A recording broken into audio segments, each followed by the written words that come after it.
Join Woodward Sports' own Jeff Iafrate, along with special WSN guests for the most anticipated Lions season in decades. Filled with different surprises and expert analysis. You're not going to want to miss out. Go to our Woodward Sports YouTube channel on Sundays and tune in live from 9:30 to 11:30 a.m.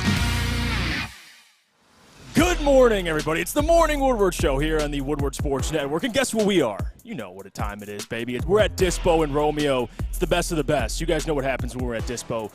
Usually a lot of things that involve cannabis. But the best cannabis is only at Dispo.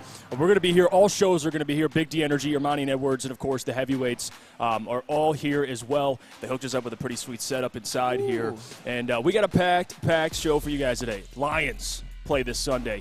We're going to be previewing the game in its entirety and plenty of topics centered around it. I know the people are clamoring for me to respond to Neil for his call out to me yesterday, calling me a bitch. All right, and this the video from that what we got in the back. You got the video. Should we pull the video from it? Play the video. I'll get it coming out of break next time. Okay, so we'll touch back on it. So Neil Rule yesterday. I guess you could say, and he'll say, I don't start things, I just finish them. But to be honest with you, this is something Neil started. He did call me a bitch first. I called him a bitch back yesterday on the morning show, and then he completely evaporated me on Big D Energy, along with Lindsey Hunter, who I respect a whole lot. segment worth. A whole segment worth. And you know what? I'll take it. Because you know why? I ain't scared of Neil. You know why I'm not scared of Neil? He's not even the best fighter in his own home. Wow. His son is. Wow. And you know what the other part of that is? He sits at his palace over in Washington Township. He can look down at me and throw shade down at me. But you guess what, Neil? Guess what? This Sunday, it's me and you, buddy, in the studio. You can't run anywhere. And we're going to find out. And by the way, can you just play the video now? I'm getting it. It's loaded in the Slack. I want people to kind of see the back and forth here between me and Neil. Love the guy. But this Sunday, man, you guys are going to want to be locked into the pregame show. It's going to be a lot of fun. Me and Neil are going to be breaking down the Falcons and Lions game. And you know what? There's going to be a lot of analysis in there, but there's also going to be a lot of banter, a lot of back and forth, a lot of making fun of each other. But you know what? That's what makes this thing great. Before we play the video, in Real Cream of Wheat says, just jelly, you don't have two furnaces. That's true. I am jealous. He's got three furnaces in his mansion. All right, and I'm over here, just clamoring to get by. You know what I mean? Well, not really, but that's my story. He can start the range from across the street. Let's just kind of paint that picture, okay? I'm poor old Jeff. Feel bad for me, and then Neil's the big bad wolf. We'll just keep painting that picture. But regardless, I'm coming for you, Neil Rule, on Sunday. But enough of me. Sam Flannel, how you feeling this morning? I'm great, and I'm kind of like you. I live my life, as Talib Kweli would say, just to get by, just to get by, just to get by, just to get by. Unlike Neil Rule, who obviously lords over all of us under his Washington Township mansion. It's kind of funny for me as somebody who has beefed with Neil Rule a lot since my time at Woodward Sports to see you get it, Jeff, and probably get it worse than I ever did at this point. But you know what? I will say, and I think every single person in this chat will agree, I cannot wait to watch this pregame show on Sunday. It will be appointment viewing. I mean, it always is because Woodward Sports puts out the best content. But Neil and Jeff actually getting to settle out their differences, just locked into a room, nowhere to run, nowhere to hide. It is going to be gold. I'm sure everyone in this room will back me up on that. You know what? F it. No Lions talk. I'm just making fun of Neil for 2 hours. That's what we're doing. The show? No Lions you might analysis. Not want that smoke. No Lions analysis at all. Me and Neil are just making fun of each other for 2 hours. That's what's happening. And look at Dante. Thanks for the $5. She says last night's Tigers 7-3 win against the Oakland A's had a grand total attendance of 6,160. Let's go. What happens when you lose 106 games? We got the video now, Hefe, if you want it. All right. You know what? Here's what unfolded yesterday in the back studios of Woodward Sports. All right. You can stare at me from your palace out in Washington, but Sunday you're here with me, buddy. I know. You don't have 2 or 3 furnaces. Will I be here? Will I be here with that runway stupid thing you got there and your little mustache or whatever? Your boy BMG, we got the same. What are you talking about? This is a fully grown beard. There's no runway for a plane to land like there is right there on yours. Where's your Neil? When's the last time you had facial hair, Neil? When was the last time you were a bitch? That's all he's got. Because it's all you are. He'll send his son after me, and he calls me a bitch. Because you are a bitch. Okay. You are, Jeff. Look at you. We'll do it. Listen to This Sunday, we'll find out. We'll find out. We're going to find out. Yeah, I know. Talk with your chest. Dude. Be a fucking man. I called you a bitch on the show. And you sounded like a bitch calling me a bitch. Sunday, be there. Wow. Yeah, Neil. Look at you. I know. I can't lie. Neil is hilarious. And that's the hardest thing about arguing with Neil. You want to laugh, but also you want to keep making fun of him. And I don't know if that facial hair comment kind of hurt him. It hit somewhere deep. Because I said, like, when's the last time you had facial hair? And he's like, when's the last time you were a bitch? Like, that's where his mind went. But guess what? Sunday, you're going to want to be there. Enough of me and Neil Rule. Because that's all for Sunday. We'll save that, right? That's when it goes down. All right, we square off Sunday at 9:30. How about last night's Thursday Night Football? The San Francisco 49ers, man, that game in Brock Purdy looked solid. He did. And I'll say this, too. That San Francisco O-line, they're the real deal. Shout out Trent Williams. Yeah, they are the real deal. You know what's and people forget, too, the Giants have a pretty good defensive front. Like, they got Leonard Williams, Kayvon Thibodeau, who actually is playing a lot better, Dexter Lawrence. Sean Robinson. Caught one to the face. Well, he did catch a left. He is solid, though. Yeah, but solid. And those guys were just pushed around all day. Elijah Mitchell, Christian McCaffrey, it didn't matter. And that's what we really talk about with the Lions here. Like, if you're talking about defensive fronts, if you want to play with the big boys, that's an offensive line you're going to have to face at some point if you're talking about a playoff run, Sam Flannel. You know, and the funny thing is you got the 49ers offensive line, which looked dominant last night, led by Trent Williams, and Christian McCaffrey went off again. Elijah Mitchell played well as well, but not even just the 49ers. Then you've got the Eagles offensive line as well. And you saw how that defensive line for the Lions looked, especially getting pass rush in the game against Seattle. Not looking so great so far, but yeah, that was a totally dominant performance by the 49ers. Like I said, Christian McCaffrey balled out. You had Nick Bosa and Javon Hargraves both get a sack. You saw George Kittle and Deebo Samuel, a great Michigan man, Ronnie Bell, caught a touchdown as well. You know what? I'm glad you brought that up. Ronnie Bell's he's going to be a stud. I like Ronnie Bell a lot. I mean, the touchdown catch he had the Deebo Samuel tipped up pass that he caught. I mean, that was kind of random, but regardless, I like Ronnie Bell a lot. And he smoked a dude on special teams too. And he was going down there as a gunner and he smoked him. He's a 7th round pick, like. Dude, and again, a guy who had an ACL injury in college, and I believe that's the only reason why Brad, I think, didn't take him, is, hey, if I take another guy with an ACL injury, people are going to be looking at me like, what the hell are you doing? But the talent's there with Ronnie Bell. You saw the hands at Michigan. You saw the playmaking ability. Even in an offense that isn't pass-heavy, I think Ronnie Bell's going to shine over there in San Francisco. He's a good route runner, very intelligent player. Like what Kyle Shanahan's he's got a playmaker over there in Ronnie Bell. He does. Absolutely. And anybody who's a Michigan fan, we understood how good Ronnie Bell was when he basically was the leading receiver on a team that had Nico Collins, Donovan Peoples-Jones, and Tariq Black. And it was Ronnie Bell who was Shea Patterson's favorite target. And he continued on to play very, very well last year after missing most of 2021 with injury. So, yes, very, very happy for Ronnie Bell. And I want to issue kind of a challenge to one Aiden Hutchinson after this Giants-49ers game.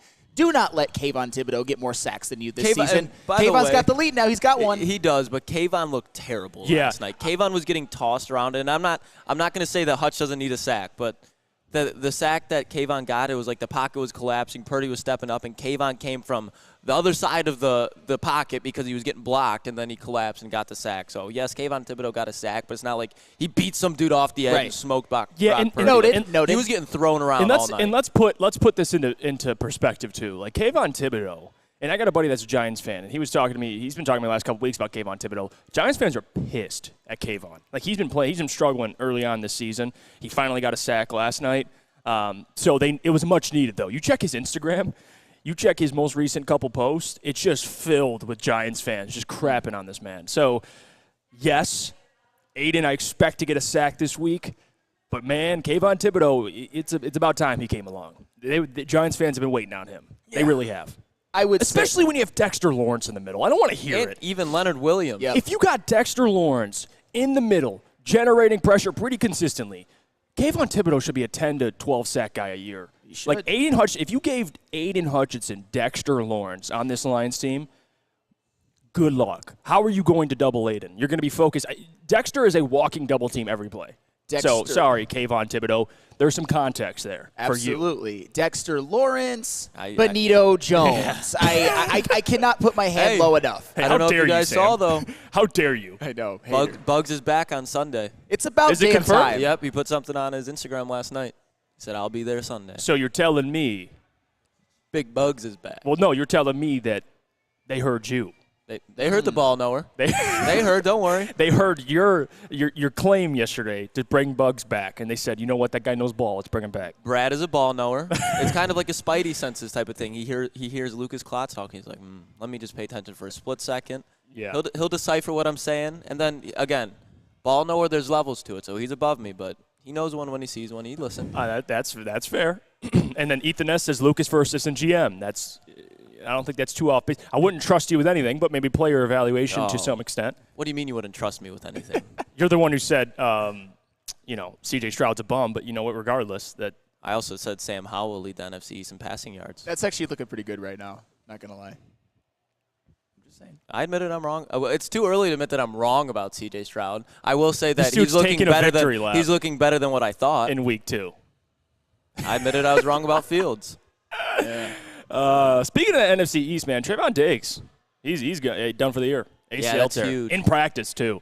So that's unfortunate for the Cowboys, but it just kind of shows you that no one's safe in the NFL. Injuries are bound to happen. It's about how you prepare for them. They signed Stephon Gilmore this offseason to prepare them for a situation like this, but it is unfortunate, but fortunate for Lions fans. Yeah, I mean, and Trayvon Diggs, obviously, I'm not as high on him as some, but one thing that he does as well as anybody in the league is just create turnovers and intercept the football, and he does that at an elite level, and the Cowboys are going to miss him. When you can create that many big plays as a corner, the Cowboys are going to miss him, but I think they will be fine, especially when you got Micah Parsons rushing the passer. And I'm not going to lie, I know I hype on Micah Parsons a lot, but he's quickly becoming one of my favorite players in the NFL. Oh my God. I love Micah Parsons. He's a dog.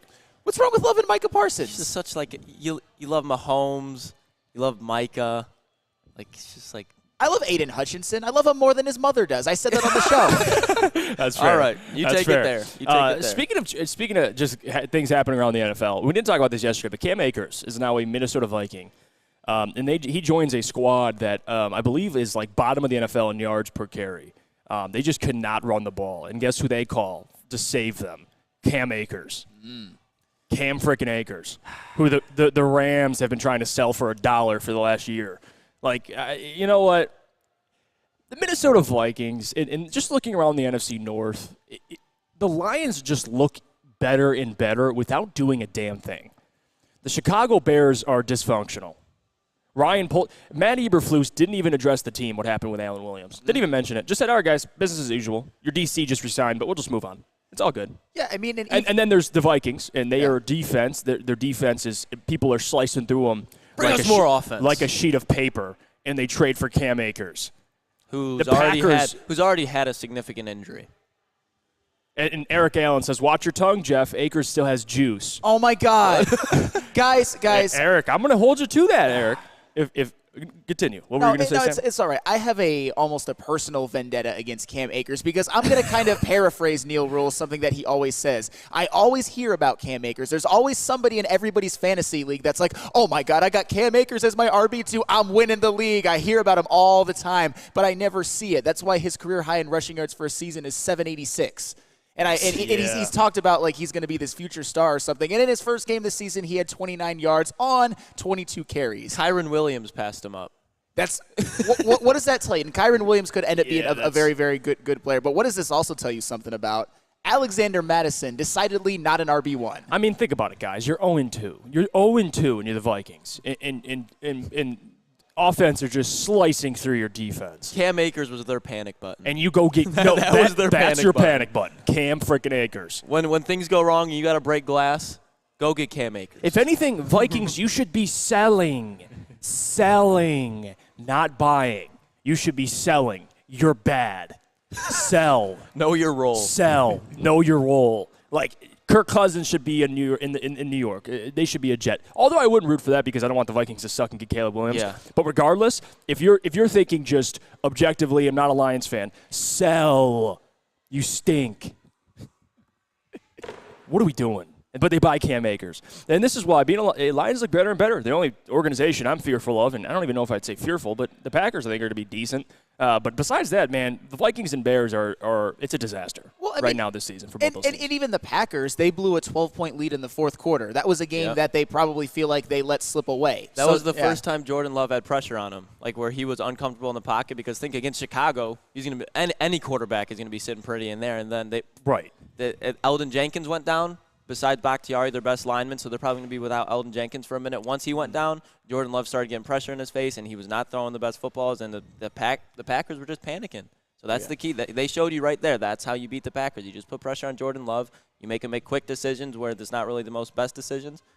Make him shoot himself in the foot. Yeah, and again, I mean, that's the path to beating the Packers. I mean, you see it. When he has a clean pocket, Jordan Love's not awful. He's not awful, but if you put pressure on him, you know what can happen. And that's the situation you're dealing with. You're 1-1, and I'll get to it at 8:30 because I do want to have the discussion and kind of calm Lions fans down because I got the statistics. But we're going to go to break.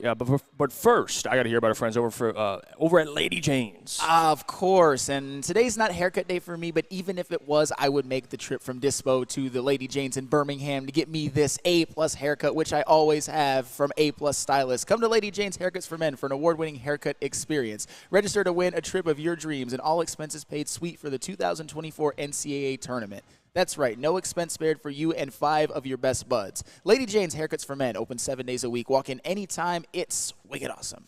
Join Woodward Sports' own Jeff Iafrate, along with special WSN guests, for the most anticipated Lions season in decades. Filled with different surprises and expert analysis. You're not going to want to miss out. Go to our Woodward Sports YouTube channel on Sundays and tune in live from 9:30 to 11:30 a.m.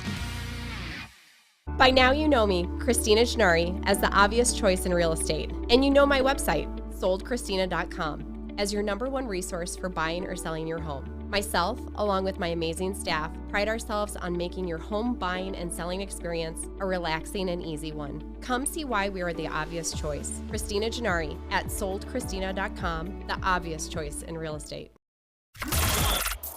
Woodward Sports' own Tom Mazaway and Sam Stick Day will be hosting our Lions postgame show after every Lions game all season long. Tune into the Woodward Sports YouTube channel for his hot-off-the-press takes, game analysis, and Kool-Aid sipping celebrations. You won't want to miss it. Join Maz, Stick, and special guests each week immediately following every Lions game, exclusively on the WSN YouTube channel. Play, practice, and party down at 5 Iron Golf, downtown's newest sports bar. Got 13 TrackMan simulators, certified instructors, and most importantly, a full bar and restaurant. Mention promo code Woodward at checkout for 50% off your first visit, and visit 5irongolf.com to tee up good times. The boys were there yesterday. Lucas, I was told he's improving. Confirm, I did improve. We used 3 of my shots. Me and Brady did a scramble, and 3 of my shots were used. Okay. Wow. Lucas may be better than me already. All right. Well, there you go. Surprise, Friends over at surprise. 5 Iron Golf. Visit 5irongolf.com to tee up good times. I think it's him. I think it's just how he's built, and we knew that. I mean, Brad does a great job investigating not just what they put on tape, but also the type of people that they are. And so he's very smart. He's very mature. And so he's been, for a young player, rookie, he's been very professional. He's diligent in note-taking in meetings. He applies it in walkthrough. He works hard in walkthrough, and then it carries over to the practice field, which in turn shows up on game day for us. So I think I said last week when talking about him, I have a lot of faith in his coach. I think Coach Hayden deserves some recognition for the job he's done, because that's a hard thing to do with a rookie tight end, is get him prepared, and he's done a phenomenal job. It's Coach Hayden's birthday today, by the way, too. So shout out to him for that. Big 47. Anytime you're moving the quarterback off his spot and not letting him go to his first read for the most part is a pretty good job. And actually, all the guys have done that. You know, and I would say this, you got to give those quarterbacks, Mahomes is Mahomes, but you got to give Geno a lot of credit for how he operated, because he did go to his second read. He did move and run a lot, and he did a good job of finding those guys. Still incumbent upon your guys to bring it down, I guess, ultimately. Absolutely. I mean, that's the name of the game. It's blocking, tackling, and running. And yes, we got to tackle, you know. And again, I would always say that me as the coordinator, I got to make sure we put every guy that we have in position to try to go make plays on the quarterback. There you go. AG. Ben Johnson. They spoke to the media yesterday, including Dave Phipps, actually, too, special teams coordinator. Had some pretty interesting quotes from all three of them. I would say Ben, I would say AG had the more interesting quotes, kind of speaking about the pass rush, which people have been concerned about. And he addressed that. He said, in my opinion, at least from the guys up front, he says he has to do better, putting those guys in a better situation. But he thought, for the most part, pushing quarterbacks off their spot. He thought the defensive line, at least the interior, they did a decent job of that. I don't know what game he was watching, but regardless, AG at least has accountability. He did admit it starts with me. I have to do better. I have to put these guys in the best position to succeed, like all coordinators should. Part of that is also players stepping up. And then Ben Johnson spoke on Sam Laporta, which, again, the guy's just been he's been reliable, even as a rookie tight end. And if you could play another one, you could throw up an AG one, because there is a video of him talking about Jeff Okudah, and then another one as well. But I want to see if we have that one. Lucas, could you cue it up for me? Yep. You know what? That's a hard question. And I don't look at it as it not working out. I look at it as him getting a better opportunity somewhere else. And that happens across this league. There are some guys that's drafted to a team that, man, it just doesn't work out. But then they go somewhere else, and, man, they become Pro Bowls and All-Pro. So that's just how it is. And you guys seen certain guys that it happened to.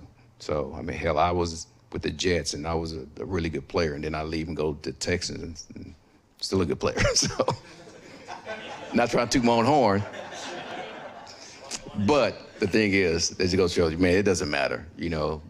Sometimes things don't work out in one team, and you go to another team, you become a dominant player. Sorry about that. Can Jeff do that, do you think? Huh? Can Jeff do that? He has the capability to do that. I mean, he has all the physical traits that you look for at that position, and he works his butt off. So I know for a fact he's doing that down there because he gets a second chance, and we text each other quite a bit. So we still have a good relationship. AG's a great guy, at least from, the things you hear about him. Still texting Jeff Okudah. I thought it was funny, though. I thought it was funny, though. This is where this part stood out to me. He says, sometimes, I wouldn't look at it as it didn't work out, but he might thrive with a new, a new team, a new environment, a new situation. Thank you. But then he says, I was a good player for the Jets, and then I went to the Texans, I think he said, and he was still a good player. So basically, he said, not to toot my own horn. Yeah, but that's the polar opposite of Jeff Okudah. Like, he wasn't a good player here, and he very well could not be a good player in Atlanta. But regardless, the ending of that quote was funny because he said he has the capability to be a good player. He's got all the traits, the physical traits you look for, and he works his butt off. Listen, man, you can work as hard as you can. You can have all the potential. And you still may not live up to your potential. That's life, right? But I think AG's being friendly there with Jeff Okudah. I'm excited for the Lions to face him this week. I am. Yeah, I saw Matt Collins cooking him in training camp, so I don't know what's going to happen. Well, that's the thing. Like, corners don't typically are complete busts for 3 years and then go on to another team and become stars. So I think the odds of Jeff Okudah becoming really anything other than a serviceable player at best are low, I would say. So, and the whole Aaron Glenn thing, like it's – when he was talking about he was a good player in New York and then goes to Houston, it's almost like, okay, that's not relevant to the conversation at all. We don't really care about your playing career at the moment. But whatever, Aaron Glenn, whatever. Go ahead and toot your own horn a little bit right after you kind of fail as a defensive coordinator in that second game, which is fair. Bro, what? Like, you're not wrong. It's just holy. It's not relevant. Aaron Glenn's playing career. It's not relevant. Well, he was comparing it because he said I was a good player. I went somewhere else and I was still a good player. But he doesn't relate to Jeff because he was bad here. Yes, he was. He very much was. And it's not like AG was bad with the Jets and then was a great player when he was traded. Like, AG's what he did was the opposite. He was great either way. And then Jeff Flannel's just mad for him bringing it up.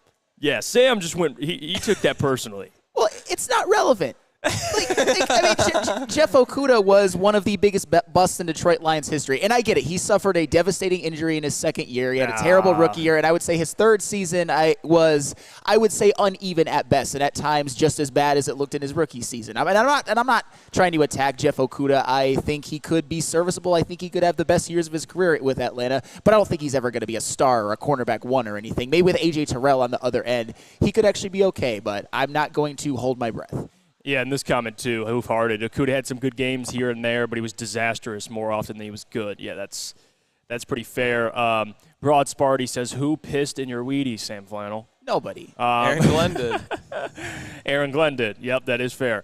And Matthew Sexton says AG hasn't lived up to his potential as DC. I mean, guys, in the whole AG thing, and I want to say this for AG, and I said this yesterday on the show, there's no excuses. This week, you're facing one of the worst quarterbacks in the NFL. Yes, it's a run-heavy offense. Your defense has proven, at least your defensive front has proven, they've been pretty stout against the run. So you got a good matchup there. The other part of it is this defense is better than it was last year. So I don't want to hear anything involving injuries this week. You got a starter as a backup safety. He's coming into play.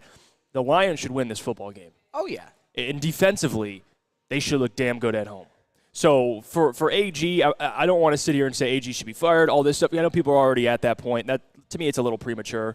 But what I will say is this game is a big game for not only the Lions, but the defense. Well, yeah. Big game. Well, and another thing that AG said that, and I get it, he took a lot of accountability. He knows that the defense overall wasn't good enough in that game, and I applaud him for that. But I also don't understand the whole, they did an okay job getting the quarterback off of his spot. I mean, maybe you could say Kansas City, but definitely not in Seattle. I don't know what game he was watching. Right. What I was watching was Benito Jones, Levi Onwuzurike, and Aleem McNeil in literal quicksand. Just get stuck to offensive linemen and don't move. Just move in place. So, and the reason why Geno Smith was able to go to his second read was because there was no pressure. He could have sat back there. He could have done his taxes. He could have went to his third, fourth, fifth, and sixth read, and still, most of the time, the Lions' defensive players, besides for Aiden Hutchinson, sometimes wouldn't be able to even sniff him that day. So I do think the Lions' defense will improve as the year goes on, but that was it was not a good performance. And am I still bitter? I will be bitter until they beat Atlanta. I will say that. And is this, guys, I want your guys' thoughts on this because, especially you and Lucas, but this comment, this is my problem. Galloping Lake 6 says, premature, this is his third season. Well, there's context involved in that. Like his first season with the Lions, you had Lucas at corner, Sam Flannel at edge, JB at safety. You're Juju Hughes then. And call me Juju Hughes. That was your defense year one. Jacobs. Like, nobody, by the way, Galloping Lake, everybody gave Dan Campbell a free year that year, but AG gets faulted for that year. That year was a disaster all around. You had the second overall pick for a reason. The second year, the beginning of that year, the defense was struggling. The second half, they fixed it. They looked a lot better. Now, the one game against Carolina was bad. The defense turned around the second half of last year. If you talk about points per game allowed, they were with the Jets and the 49ers. Are those good defenses? Yes, they are. Now, this year, with more talent on your defense, you have a 2-game sample size. Game 1, week 1, defense looked good. They did, right? Week 2, they didn't. So to say we'll fire him, that's ridiculous. Like, no. It's ridiculous. I'm not going to say that. But, again, could we agree that AG's under some pressure this week? Absolutely. If the Lions' defense drops an egg, heat up that seat. Heat it up. Don't fire him, but heat up that seat. I think that's fair. If they come out and Desmond Ridder throws for 300 yards or they score 30 points, this Falcons offense, which is pretty one-dimensional, yep. I'm with you, Luke. Drake London didn't even have a catch week 1. So the fact that shows you that you can shut Drake London down. You can shut down that passing game, especially with Desmond Ridder on the road. So if they can't do it, man, and I understand they're undermanned with talent. But at some point, as a coordinator, you got to make something happen. You saw Steve Spagnuolo week 1 with the Chiefs, and I know he's one of the best defensive coordinators, but they didn't have Chris Jones, and they still were getting after the quarterback and giving the Lions a hard time. And that Lions offense, they were full strength. So. And by the way, like Lucas, to your point, and I mentioned this yesterday, like that Chiefs defense without Chris Jones, Patrick Mahomes threw a pick 6, and they still were in that game. Like that's what I mean by a defense that like keeps you competitive, even if there is mistakes, because there will be mistakes. You just need a defense that can sometimes bail you out. We have an offense that certainly can, but this offense has yet to have a defense until last year, the second half, for the most part. That's the point, though. That bails them out. Look at the 49ers. That defense will bail that offense out. If Brock Purdy fumbles or throws an interception, you got Nick Bosa and the boys coming to get the ball back. Like the Eagles, defense a little shaky this year, but I think for the most part they got a lot of talent.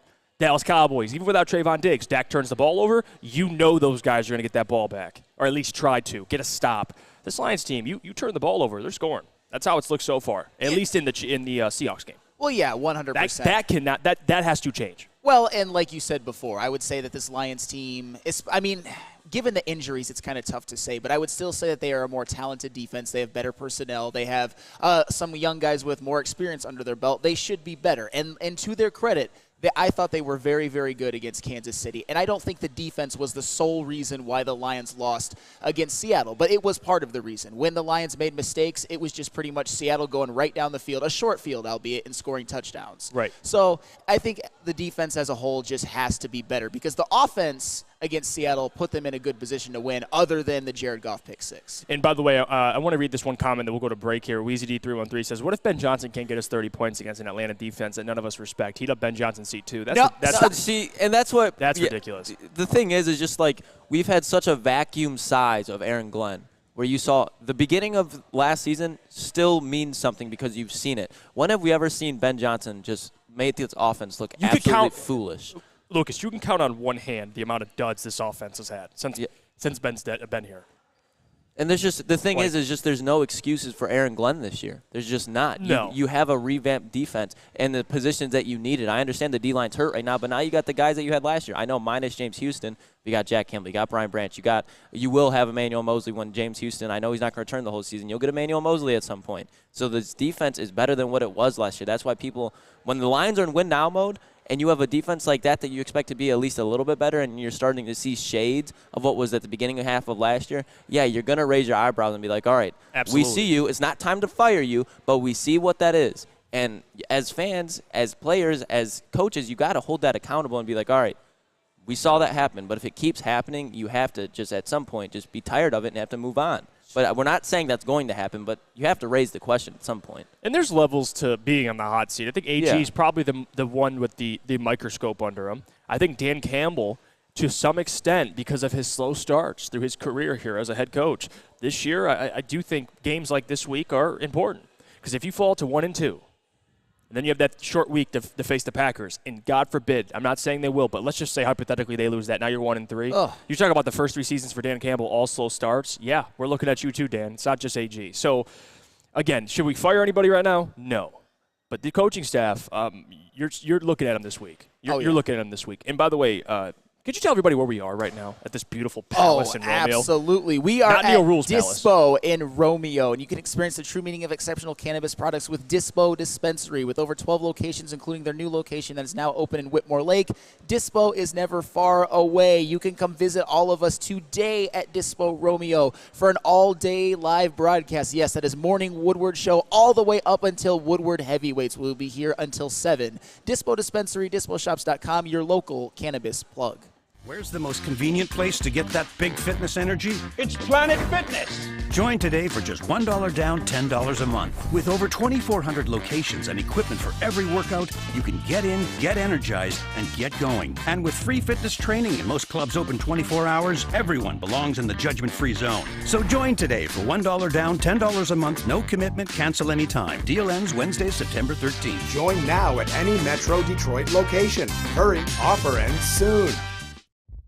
Brace yourselves, Detroit. As the sun begins to set, 2 of Woodward Sports' brightest young stars will be taking the mic for a brand new show. Woodward Nights with Spooner and Broder. The dog days in Detroit are over, and the boys are unleashed. Join in on the banter and hop on the bandwagon of the #1 night show on the internet. Tune in to the Woodward Sports YouTube channel every weeknight from 8 to 10 p.m. Woodward Nights with Spooner and Broder. It's the Randy Wise Celebrity Golf Tour. You're a good coach, Tim. Oh, great shot. Some of the biggest names in Michigan sports, and some, well, not so much. Oh, yeah, baby. Oh, yeah, baby. Shit. Watch episodes at woodwardsports.com. When buying or selling real estate, flexibility and control over the sales process is key. Sellers, how would you like the freedom of canceling your listing agreement at any time for any reason with no penalty? That is exactly what Mark White & Associates offers. It's called the Minute-by-Minute Listing Agreement by Mark White & Associates. Try Mark White's risk-free minute-to-minute listing agreement today. Looking to buy or sell real estate? Visit markwhitesells.com or call 248-290-8242. Again, that is 248-290-8242. markwhitesells.com, where flexibility meets success. We're back. It's the Morning Woodward Show here on the Woodward Sports Network. If you do us a favor, like the stream. It does support us, supports the network a ton. We thank you for tuning in. We got plenty more to get to. I do want to kind of discuss why Lions fans need to take a chill pill. And speaking of chill pill, Coach Walk needs to chill out. Hey, he said, watch the Coach Walk slander. Let's hear the comment first. Yeah, this is ridiculous. He says, what slow start this year? They are 1-1. Holy shit, this is stupid. The whole sky is falling. You're a clown, Jeff and Sam. Even though Lucas agreed, but regardless. Anyway, hold on. No one's saying 1-1, the sky's falling, dude. I love you, Coach Walk, but you got to listen. We just said, if they start losing games, that's not good. Apparently, Coach Walk prefers a 1-6 start. I didn't know that. I wouldn't, and that would be a problem for Dan Campbell. That's what I'm saying.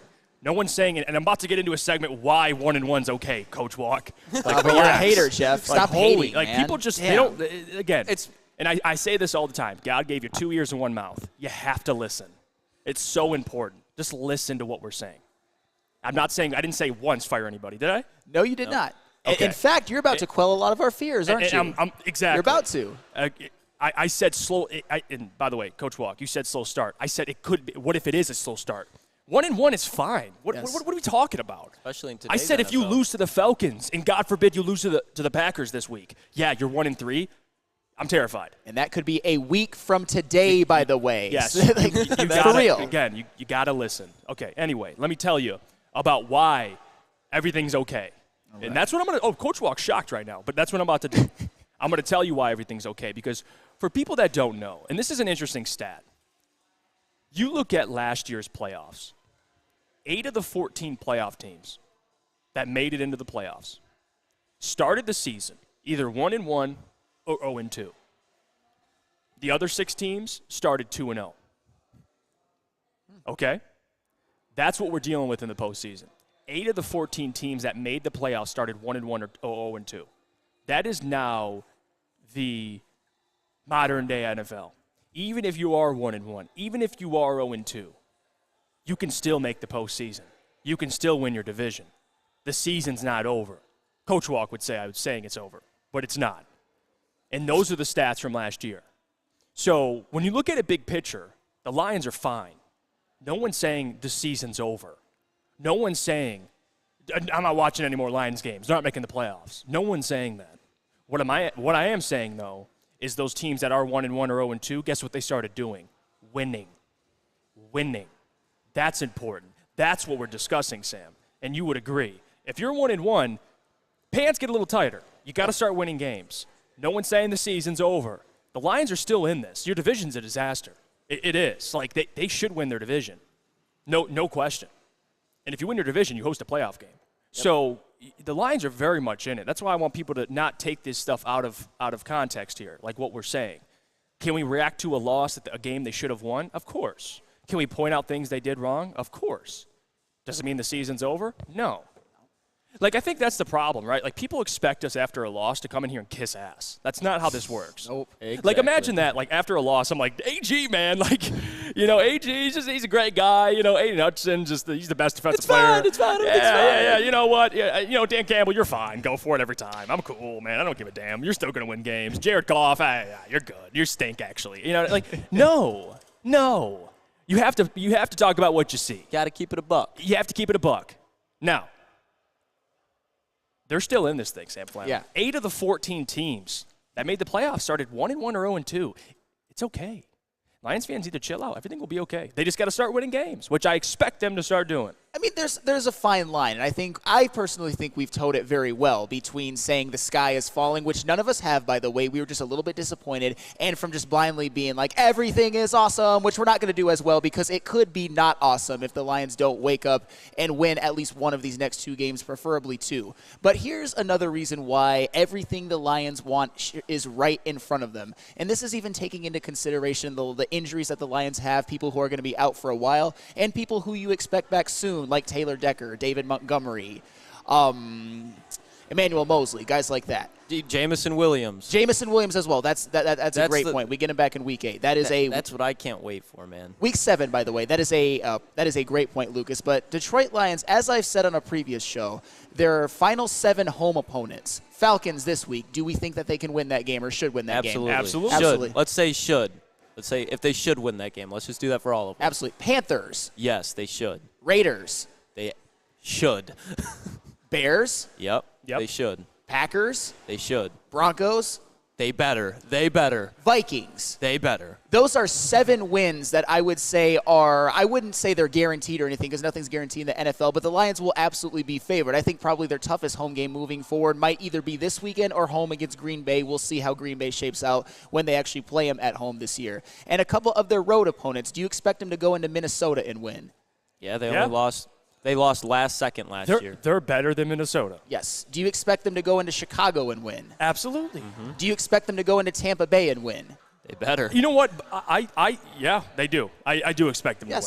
And if the Lions do all of those things, win their winnable games, that puts them at 11 wins, and that puts them as division winners. And like I said before, this is taking into account the fact that in some of these games and all of these games, you're not going to have all of your best players, but you'll have most of your best players. And Jared Goff, he's healthy, right?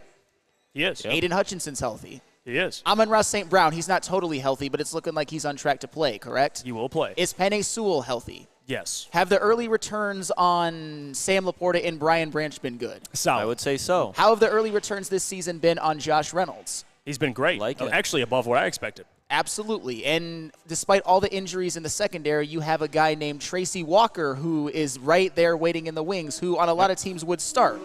And then I would say even a guy like Derek Barnes has played above his head, I would say. Last week is that he played fair? nice. Mm-hmm. Yeah, definitely. And absolutely. You got to think, too, especially with bringing up Derek Barnes, Jack Campbell at some point. I think we all expect him throughout the season. You're going to see him more and more and more. I wish we could see him just through the whole game. That's what I would prefer, to see the guy you drafted at 18, the first-round pick, the linebacker, let him play, especially with the issues this defense is having. But he's going to get involved, so that could even help out this front seven. If you send Jack Campbell on blitzes, hey, that's how you make up for James Houston at some points in certain situations. So we got to see him too.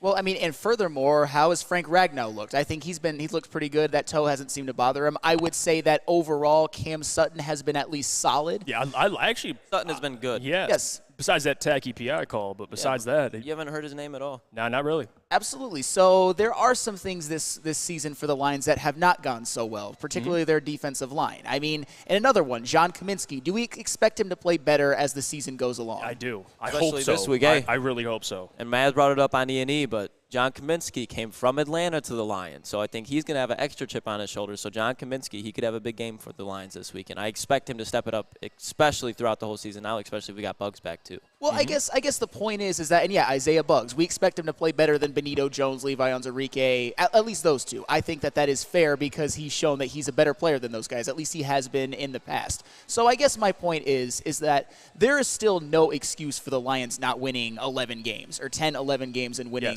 the division. The season is certainly not lost. They dropped a home game that they shouldn't have lost. They did. I would say they gave one away. But you got to bounce back. You can't let that loss turn into 2. And if you let that turn into 2, you very well might let that turn into 3.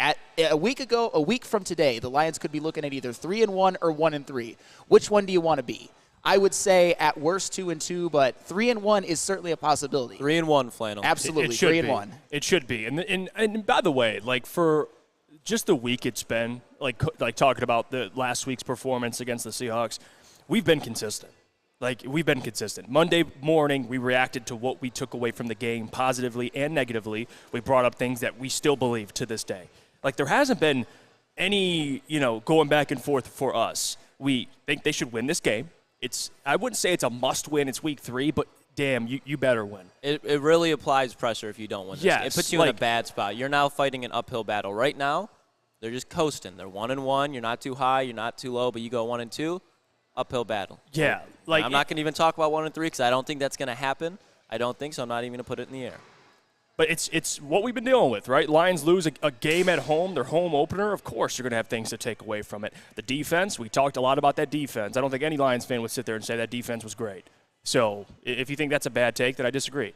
The offense was pretty much as advertised at home, so no surprise there. Some questionable decisions by Dan, but for the most part, you can live with them moving forward. You're probably going to keep more of an eye on it. But the sky's not falling, guys. Everything's okay. It's just about how they handle this adversity now. You're 1-1. The season's not over. I had them at 1-1 on my schedule prediction, so I'm fine. I don't.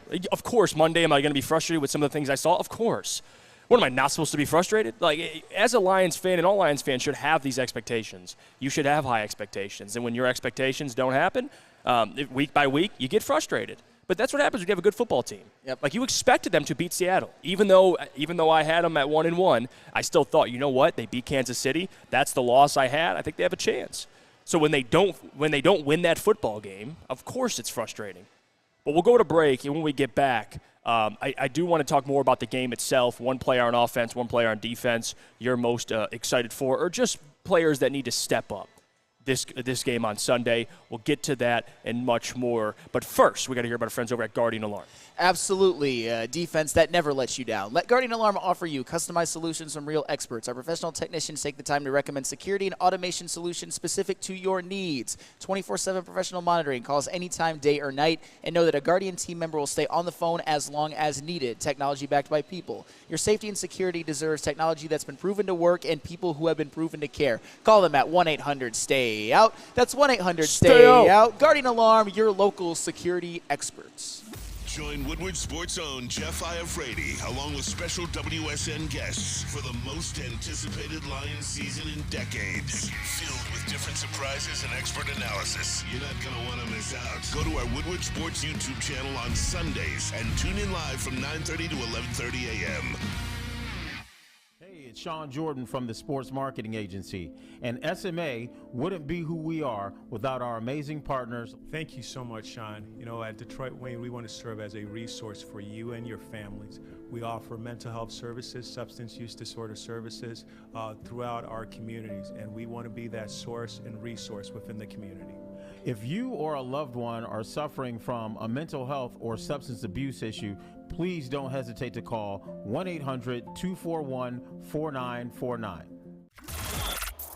Woodward Sports' own Tom Mazaway and Sam Stick Day will be hosting our Lions postgame show after every Lions game all season long. Tune into the Woodward Sports YouTube channel for his hot-off-the-press takes, game analysis, and Kool-Aid sipping celebrations.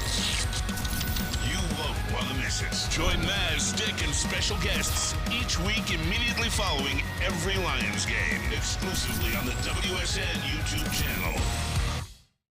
For over 60 years, Fairway Packing Company has provided Michigan's finest restaurants with hotels and casinos with prime beef, Wagyu beef, and dry-aged beef. Experience the Fairway difference for yourself today. Visit the steak shop in Grosse Pointe Woods for grab-and-go steaks or order online at fairwaypacking.com. We're back. It's the Morning Woodward Show here on the Woodward Sports Network. Thank you for tuning in. Hit the like button on the stream. We thank you for your constant support here on the Morning Woodward Show. We love you guys, man. We do have the best audience. I'm going to keep saying that. Even though you're mad at Coach Walk right now. I'm not even mad. That's still my guy. No, Coach Walk's fine. I love him. He's been a big supporter of the show, but if I see something wrong, I'm going to point it out. All right. Take it easy on my guy, Coach Walker. I just got to call BS out. That's what I do. That's my job here. But regardless, let's get to the next segment because this is probably one of my more favorite segments that we have today because it's one player on offense, one player on defense that needs to step up this game, this football game. Lions taking on the Atlanta Falcons at home. I'll go first, and we'll go offense first. How about that? So for me, offensively, Jahmyr Gibbs. That's the easy one. And I'll tell you why. David Montgomery expected to be out this week, okay? There's that part of it. The other part of it is Bijan Robinson is going to be on that field on Sunday. And you know what Bijan's going to do. Unless this Lions defensive line did what they did against Saquon last year, does what they did against Saquon last year, then you're in pretty good hands. But Bijan Robinson is going to be tough to stop. Jahmyr Gibbs is going to have to go out there. And I expect over 100 yards from scrimmage. I do. I think that's my expectation this week. over 100 yards from scrimmage, and I don't think that's out of pocket for Jahmyr Gibbs. No. He can easily do that. I think offensively, they need Jahmyr. They need the playmaking. They need his explosive ability. They need his quick scoring ability. Because there's a couple plays so far this season where he was so close to taking it to the house. He's tripping up, or something unlucky happens. He's close to breaking one. And I think this game he will do that, and he'll show out. And I expect over 100 yards from scrimmage from him. But that's my player on offense that needs to step up, Jahmyr Gibbs. Ooh, you actually stole mine. So I'm going to go a little bit of a different direction. I am going to go with Khalif Raymond for this one. Okay, here's the thing. We expect Amon-Ra St. Brown to do what he does. I know he's been hampered a little bit by a toe injury, but it looks like he's going to play. Josh Reynolds has stepped in as the number 2 wide receiver and has looked great. Sam Laporta has been the true number 3 target for Jared Goff, and he has looked phenomenal, especially for being a rookie tight end. Khalif Raymond, though, I would say his start to the season has been maybe a little bit slept on. He hasn't exactly been what he was last year in terms of receptions and targets, but he has made the most of those targets. He had a 36-yard touchdown off of that flea flicker, another 20-yarder in week 1, and then a 10-yarder. So Khalif Raymond, when he has touched the ball, good things have happened. And I expect one of the ways in which the Lions can win this game is to get up on the Falcons early and make them play from behind. And Khalif Raymond is one of those, if Khalif Raymond steps up and plays like he's capable of, I actually trust this wide receiver core, this pass-catching core going forward, even with Jamison Williams out. So to me, Khalif Raymond is your difference between a good group of wide receivers or a good group of pass catchers and one that's not very deep. So I'm going to go with Khalif Raymond needs to step up. Khalif's a good one. Khalif's a good one. Lucas, what do you got? I'm going to go with one Jared Goff. And this isn't saying that he needs to, like he's been playing bad, but when it comes down to it, there's a lot of injuries on this roster. Prove why you're the franchise quarterback. Prove why you want this extension, why you want to stay in Detroit. If you have this offense humming, simple matter of the fact, the Atlanta Falcons are not going to win. If the Detroit Lions offense shoots themselves in the foot, that's when the Atlanta Falcons can kind of creep into this game. And like I've said it a bunch of times, the Atlanta Falcons are a team that can kill you by 1,000 cuts. Don't give them any cuts. Just play a clean football game. Get it to your playmakers. I know that you don't have David Montgomery, but this offense still has plenty of playmakers around it. You have a great OC in Ben Johnson, no Taylor Decker, no Big V. But when you still have Frank Ragnow, Jonah Jackson, Penei Sewell, you're in a lot better situations on an offensive line scale than some quarterbacks in the NFL. Prove why you want this extension. Get a win at home, and I don't think there can be any noise at all about Jared Goff if he gets this win and plays a clean game. Yeah, Jared Goff, and if he could just keep up the play he's been doing, I think they'll be fine. Obviously, the pick 6 hurt them, but Jared Goff's been on fire so far this season. I made that point yesterday. Consistent. Some would say I'm not consistent, but Jared Goff's been damn good. Again, moving forward, though, defensively, what players need to step up? I think the obvious one to me, and you could go a couple different players, but I'll keep it simple here, Aleem McNeil. You need a game out of Aleem McNeil, and I'm talking about a disruption. I'm talking about making plays in the run game. All right, you got Bijan, you got Tyler Algier, you got arguably the best backfield in the league visiting Ford Field. Aleem McNeil needs to be a consistent factor on that defensive line. And I'm not saying he's got to come out and have 2-3 sacks. I'm not saying that. But pressure would be nice from the interior, make Desmond Ridder uncomfortable. And now slowing down the run, trying to contain the run is going to be important because if you force this team to be one-dimensional, your odds increase. That's the math. So Aleem McNeil is my defensive player. He's got to step up this week against Atlanta. Ooh, Aleem McNeil is a great one, and I think that these could be in conjunction with each other. I'm actually going to go with Aiden Hutchinson. I know it's kind of tough to say because Aiden Hutchinson has been one of the bright spots. Even though I don't think he played up to his capability against Seattle, he certainly wasn't the problem. But in this game, I would like Aiden Hutchinson to be more of the solution. Obviously, the Atlanta Falcons, they present a very unique challenge when it comes to running the football, and the Lions so far have done a pretty good job of stopping the run, but they haven't really faced a rushing attack quite like this. And what was one thing that we all say about Aiden Hutchinson? He is a well-rounded defensive end. He can play very, very well against the run, but he hasn't really done that so far this year. And I'm looking for a game in which he gets more penetration into the backfield, and I actually predict at least 1 tackle for loss on Tyler Algier. And even though the Atlanta Falcons are a run-heavy team, Desmond Ridder is going to have to throw the football at some point. You can't hand the ball off every single time. He's going to, yep. Absolutely. So when Desmond Ridder is back there, I would like to see Aiden Hutchinson just wreck that game and be in his grill all game long and at least get 1 sack or 2. I'll be okay with 1, and hell, maybe even a sack fumble. That would be very, very nice. I'm going to need Aiden Hutchinson to be elite and play like the potential all-pro player that I know that he is and I've seen from last year. And Aiden Hutchinson, that is the burden you get when you are the best player on your defense, when you are the number 2 overall pick, the guy that I've actually pegged on this team as the guy most likely to go to the Hall Hall of Fame someday. I'm going to need one of the best games of his life this Sunday against Atlanta. What do you got, Lucas? I'm going with the guy who gets a lot of scrutiny all the time, and it's Alex Anzalone. Bijan Robinson's coming into town. Tyler Allgeier's coming into town. And Desmond Ridder has the same mobility that we saw out of Geno Smith last week. If Alex Anzalone can step up his game, make the first tackle, sniff out the screens, give help with Kyle Pitts, because I really do not want to see Alex Anzalone manned up on Kyle Pitts. I'd much rather have a safety on that. But in the situations when he is, hold your own. If Alex Anzalone can have a big game, I think you don't even really have to stress, because if he's playing a clean game, that means the defensive line's probably doing pretty well because Alex Anzalone is able to fill his gaps. And if he makes that first tackle, reduces the yards after contact for Tyler Allgeier and Bijan Robinson, that's going to help the Lions in the fact that, okay, now Desmond Ridder's got to start throwing the ball. If Desmond Ridder's throwing the ball, the Lions are in a really good situation, and Aaron Glenn is looking even better than he was last week. And if he steps it up, he's the captain of this defense. He's the guy calling the shots. So not only make yourself look good, but make your defensive coordinator, who's under a lot of heat from people like us, make him look good too. I'm with you on Alex Anzalone for a couple of different reasons. I think ideally, though, you don't want him to lead this team in pressures. Or lead this team in sacks on Sunday. Or hits, yeah. That is not ideal, but Anzalone's a good one. I'll say this. There's a lot of players you can go through and name. I would even say Tracy is a big one for me, too. Like, you're filling in. You're coming in for C.J. Gardner-Johnson. I think you expect a lot out of Tracy Walker, too. But, again, this defense as a whole, and offensively, I think, you know, again, they're at home. Offense usually does play well at home. But I'm looking at a big game out of that defensive line on Sunday. I am. So. Even against that Falcons offensive line, that's pretty damn good. But week 1, they faced the Chiefs offensive line, and they held their own. So I expect big things this week. Let's go to break. When we come back, we'll talk about the keys to winning this football game on Sunday. The keys. And we'll discuss that. What do the Lions need to do to win this football game on Sunday? Coming back in a couple of minutes. But first, I got to tell you about our friends over at Big Boy, because burgers and chicken sandwiches are taking over at Big Boy. It's burger time. Try the best cheeseburger or their new pretzel bacon cheeseburger for craving chicken. Try the Dolly chicken sandwich or turn up the heat with Bob's Hot Chicken Sandwich. Upgrade your regular fries with their chili cheese or loaded baked potato fries. And save room for dessert as well. They got Reese's chocolate peanut butter, Thunder cake, or they got their funnel cake fries. We'll see you right after the break. Brace yourselves, Detroit. As the sun begins to set, 2 of Woodward Sports' brightest young stars will be taking the mic for a brand new show. Woodward Nights with Spooner and Broder. The dog days in Detroit are over, and the boys are unleashed. Join in on the banter and hop on the bandwagon of the #1 night show on the internet. Tune into the Woodward Sports YouTube channel every weeknight from 8 to 10 p.m. Woodward Nights with Spooner and Broder. At work and at home, we're there with smarter security solutions.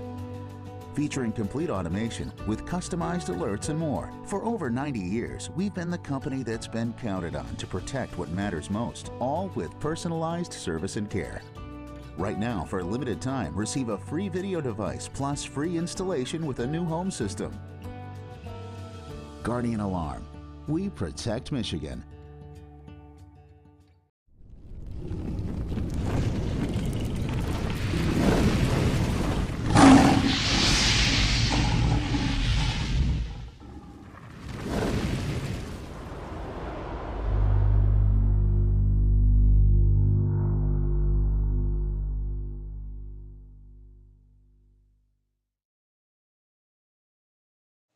Let me tell you about our friends over at Randy Wise, because, again, how would you like to golf with celebrities like a Darren McCarty, like a Jim Harbaugh, like even a Braylon Edwards? Well, head over to a Randy Wise dealership today, and you're entered to win. Check it out. You might be one of those people who wins a steak, tasty steak, credit to our friends over at Fairway Packing, and you get to go on the golf course and be better than me, which is not hard to do. Check it out. Our friends over at Randy Wise Automotive.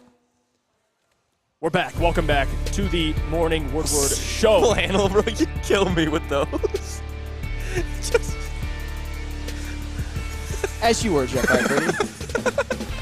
What the hell was that? Flannel just stole the show from you. He's driving now. You know what? All right, we got a lot to talk about. Let's talk about the keys to win this football game this Sunday. Lions taking on the Atlanta Falcons at home. They're 0-1 so far. At home. Big game this week. They got to beat the Falcons. Yes. I wouldn't say it's a must-win. I think it's a little too early for that, but it's a very important game. We'll just say that. And I want to talk about the keys to win this football game. And we kind of teased it a little bit last segment. And Lucas made a great point, which I want to piggyback off of, but making this team one-dimensional is so important. And how you do that is you score early. You get up early. I said this last week against the Seahawks because they're a team that showed in week 1 they'll abandon the run if they have to. It didn't matter. Geno Smith still sliced right through your defense. But my point being, Desmond Ridder is a point guard quarterback, if you will. He does his job. He's mobile. He gets the ball out to playmakers. Got a pretty good offensive line. Yeah, Rajon Rondo, thank you. I don't even know if I'd give him that. No. But regardless, he's like a Monte Morris. He's like a Muggsy Bogues. Okay. He's like a Muggsy Bogues. But Desmond Ridder, you know what to expect out of him, man. He's not a world beater. He's a guy that is comfortable playing with a lead. They can run the football, control time of possession. That's what the Atlanta Falcons want to do. They want to establish the run. You know what the Falcons are doing. And that's a good thing, right? When you have an identity with a football team, you know when you face the 49ers, what are they going to do? Run the football. Yes, run the football. The Atlanta Falcons, what do they want to do? Run the football. The Lions have shown, at least on their defensive front, they've been pretty solid against the run. You want that to be consistent. You're at home. The crowd's going to be packed. Making this offense for the Falcons one-dimensional is the best case. And that's what the help of the defense and the offense. You need the offense to get up, score quickly, and then defensively you got to get stops. You got to get 3 and outs. You got to create turnovers. If you look at the defense second half of last year, the reason why they were so good is, they were good against the run, but they also were creating turnovers. And the Lions could potentially be without Kirby Joseph as well as C.J. Gardner-Johnson. So you're talking about 2 of your ball hawks in your secondary, which is concerning. Doesn't mean they can't create turnovers. Somebody has to step up. You have to take advantage now. Desmond Ridder is a guy that they don't put him in too many positions to make mistakes. Lions have to do that. Make him make mistakes. Make him uncomfortable. That's a pass rush. That's Aleem McNeil having a big game, containing the run, making it hard for Bijan, making them earn every yard they get.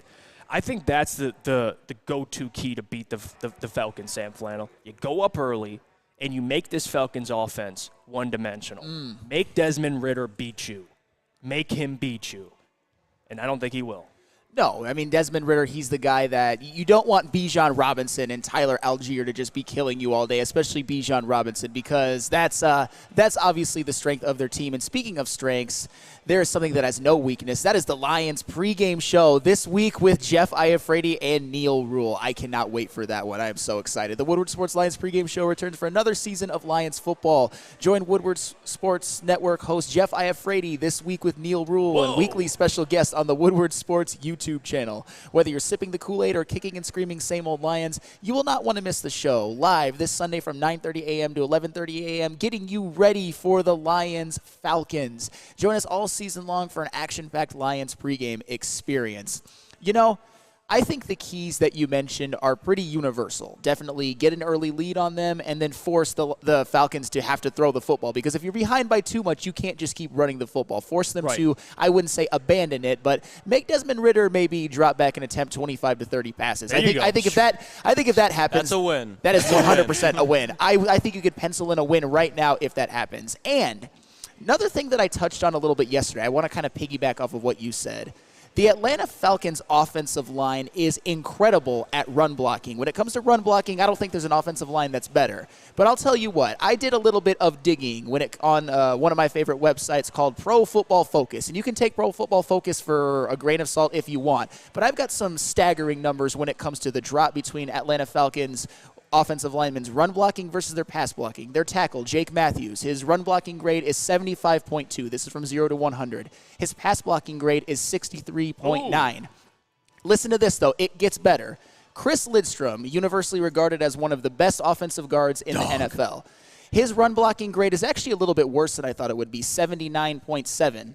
His pass blocking grade is, you are not going to believe this, 47.1. Ooh, and Caleb McGarry, another one of the better run blocking tackles in the NFL. His run blocking grade is 84.8, and his pass blocking grade is about half of that, 44.7. And not to be outdone, their center, Drew Dahlman, one of the better run blocking centers in the NFL. His run blocking grade is 83.3, and his pass blocking grade is 59.6. And their other starter, Matthew Bergeron, grades low on both of them. So my point is that this Lions defensive line, especially if Desmond Ridder is forced to throw the football, if the Detroit Lions are ahead in this game, they should not have too much trouble at least generating some pressure against pass blockers who, A, this year haven't had to do it as much as run block, and B, have struggled so far this season. So Ali McNeil, when it comes to Levi Onwuzurike and Benito Jones, I'm not convinced that they're good NFL players. But Ali McNeil, I've seen it. I've seen you play well. I've seen him play one of the best games I've ever seen a defensive lineman play at New York, at the Giants last year. I expect him to step up. I believe, and this might be going a little bit too far, that he might be, I wouldn't say his manhood is getting tested, but when you play a game like that and you're capable of being better, I'm sure Ali McNeil would tell you that he needs to play better. Right. And Aiden Hutchinson, this might be a game where he can really take advantage of that poor pass-blocking offensive line and get to Desmond Ridder. I would say harass him at the same level you did to Patrick Mahomes in Week 1, and I would say get to him a time or two for a sack. And furthermore, when it comes to the offense, this is an offense that is fully capable of getting up on somebody early, getting an early lead, because the Lions offense, other than the Jared Goff pick 6, particularly Jared Goff, was certainly not the problem last week. The Lions offense scored 31 points, including 4 long touchdown drives of 75, 75, 75, and 65. So they moved the ball all game long. And I know that the Falcons present a challenge, especially in the secondary, with A.J. Terrell and Jesse Bates, who's balling out this season, and Grady Jarrett on the defensive line. But still, I think this Lions offense can get a lead, an early lead, maybe take the ball first, go up 7-0, and then never trail the whole game and at some point be allowed to feast on these poor pass-blocking offensive linemen. Because if you let the Atlanta Falcons get a lead and just run the ball down your throat, you are screwed, because you got Bijan Robinson, you got Tyler Algier, and all of these offensive linemen except for Matthew Bergeron are great, elite run blockers. So get a lead on the Falcons, don't let up, and force Desmond Ridder to beat you, because he can't. I'm not convinced that he can do it. Yeah, I'm with you, Sam. I mean, it's easier said than done, though. And I got some respect for this Falcons team. I think Arthur Smith's a hell of a coach. I do. I think he'll be in the running for Coach of the Year this year, what he's done with this football team. You look at the improved defense, and I agree with Danny G, by the way, about their offensive linemen, because you brought up a great point, Sam, about how it should be easier. It should be less difficult to get to Desmond Ridder. But Danny G says, don't forget we played Seattle's backup offensive lineman last week. That's so I can't argue that. You can't argue that. You can't argue that. And Honolulu Blues Barty says we couldn't get pressure against Seahawks backups. Like there's that as well. And Joey Two-Time says this game is a toss-up. He says Lions are way too injured to be confident in a W. I don't want to act like this is a easy win, because it's not. Any game in the NFL, most of these games are one score. You even look at last night's game, the 49ers. That should have been an absolute blowout. It wasn't. Like, for a point there, it was a one-score game. It was. So, like, I don't want to completely dismiss the Atlanta Falcons. I think they're a good football team. Now, are they 2-0 good? I don't know. Some things went their way. They're 2-0 now. I think that'll kind of balance itself out throughout the season. I think they're an 8, maybe 9-win football team. But the Lions, I think, are 11, so it's not big of a difference. I think they got to respect the Falcons. But what do you think, Lucas? Some of the keys, what do you need to see this week for the Lions to walk away with a W? I said it already. Make the first tackle. If you can make the first tackle on these running backs, that shuts the offense down. On the offensive side of the ball, rule the time of possession. If you rule the time of possession against the Atlanta Falcons team, you win. You win, because their drives, they're not going to be able just to go down the field in big plays unless it's through the running game. And if you make the first tackle, they're not going to be able to do that. And the final thing, coaching. Make the correct adjustments. When you see that Jerry Jacobs can't man up on DK Metcalf the whole game, they should have made adjustments. You see that this week, offensively and defensively. Make the adjustments. And for Dan Campbell, for him, situational play calling. Make the correct situational play calling. When you get in the red zone, I don't care if the Detroit Lions are a more talented team than Atlanta Falcons, because at Jeff's point, it's the NFL. Anything can happen. When you have points in the red zone, take them. I love Dan Campbell. I love how aggressive he can be, but it's to the point now where people are expecting him to go for it on fourth down regardless of the situation. That stuff works when they're not expecting it. So when it's an obvious 4th and 3 and you got a field goal, take the points. If they do that, I have full faith in this offense playing a clean game. I have full faith in this offense being able to go down the field and score. So all the other things, just the simple fundamental things, if you do them, you win this game. The Lions are the better team. They're at home. They're winning in the coaching department, in my opinion, in the management department, and on the field. Just play a clean game, and the Detroit Lions will win this game. Is it fair, guys, and call me out if I'm off on this, is it fair to be concerned about the run game? Yes. Like without DeMont, is that fair? Like Lucas, I know you said, because my thing is last year there's games, right? When DeAndre Swift went down, there's games where the run game was just inept. They just couldn't run the ball, or at least to the efficiency they usually do. But this game without David Montgomery, I'm curious how they adjust. Like, I don't know if unless Jameer has the game of his life or just plays extremely well, they got Zonovan Knight, Craig Reynolds, and you got no Taylor Decker. No Vitae. I'm not worried. You know what? I'll tell you what, though. There are a lot of people, and maybe somebody even on this show, maybe even Lucas Klotz, I'm not going to put words into your mouth, that maybe are a little bit too excited about Zonovan Knight. And I'm not trying to put you guys down or anything. All right, go ahead. I'm not jumping over the hedges for Zonovan Knight. Give us the film breakdown I'm on just Zonovan happy Knight. that, for example, Craig Reynolds, on that screen pass that they threw to him, which blew my mind, that you send Jameer Gibbs in motion, then you throw the screen pass to Craig Reynolds. He just did not have an awareness. Zonovan Knight is at least a good receiving back. That's the only reason why I'm like, And he's got decent size, because I do think Jameer Gibbs, I have full confidence in this game to go out there, because I think he's a mismatch on the linebackers 100%.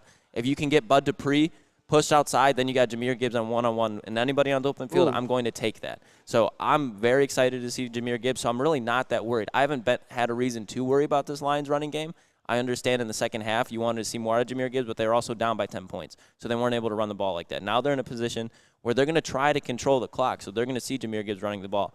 And he hasn't given me really a worry to panic about him yet. I understand that Bijan Robinson right now looks like the better running back, but that doesn't take anything into account when it comes to Jameer Gibbs, because they're two separate players. Right. If Jameer Gibbs goes off this week, people are going to be like, all right, let's see who's really the better running back. But it's just I'm not worried. I have full faith in Jameer Gibbs. I love this comment. Reezy D 313. Lucas did say Denzel Hims. Of course he loves Zonovan. Those Jets guys, man.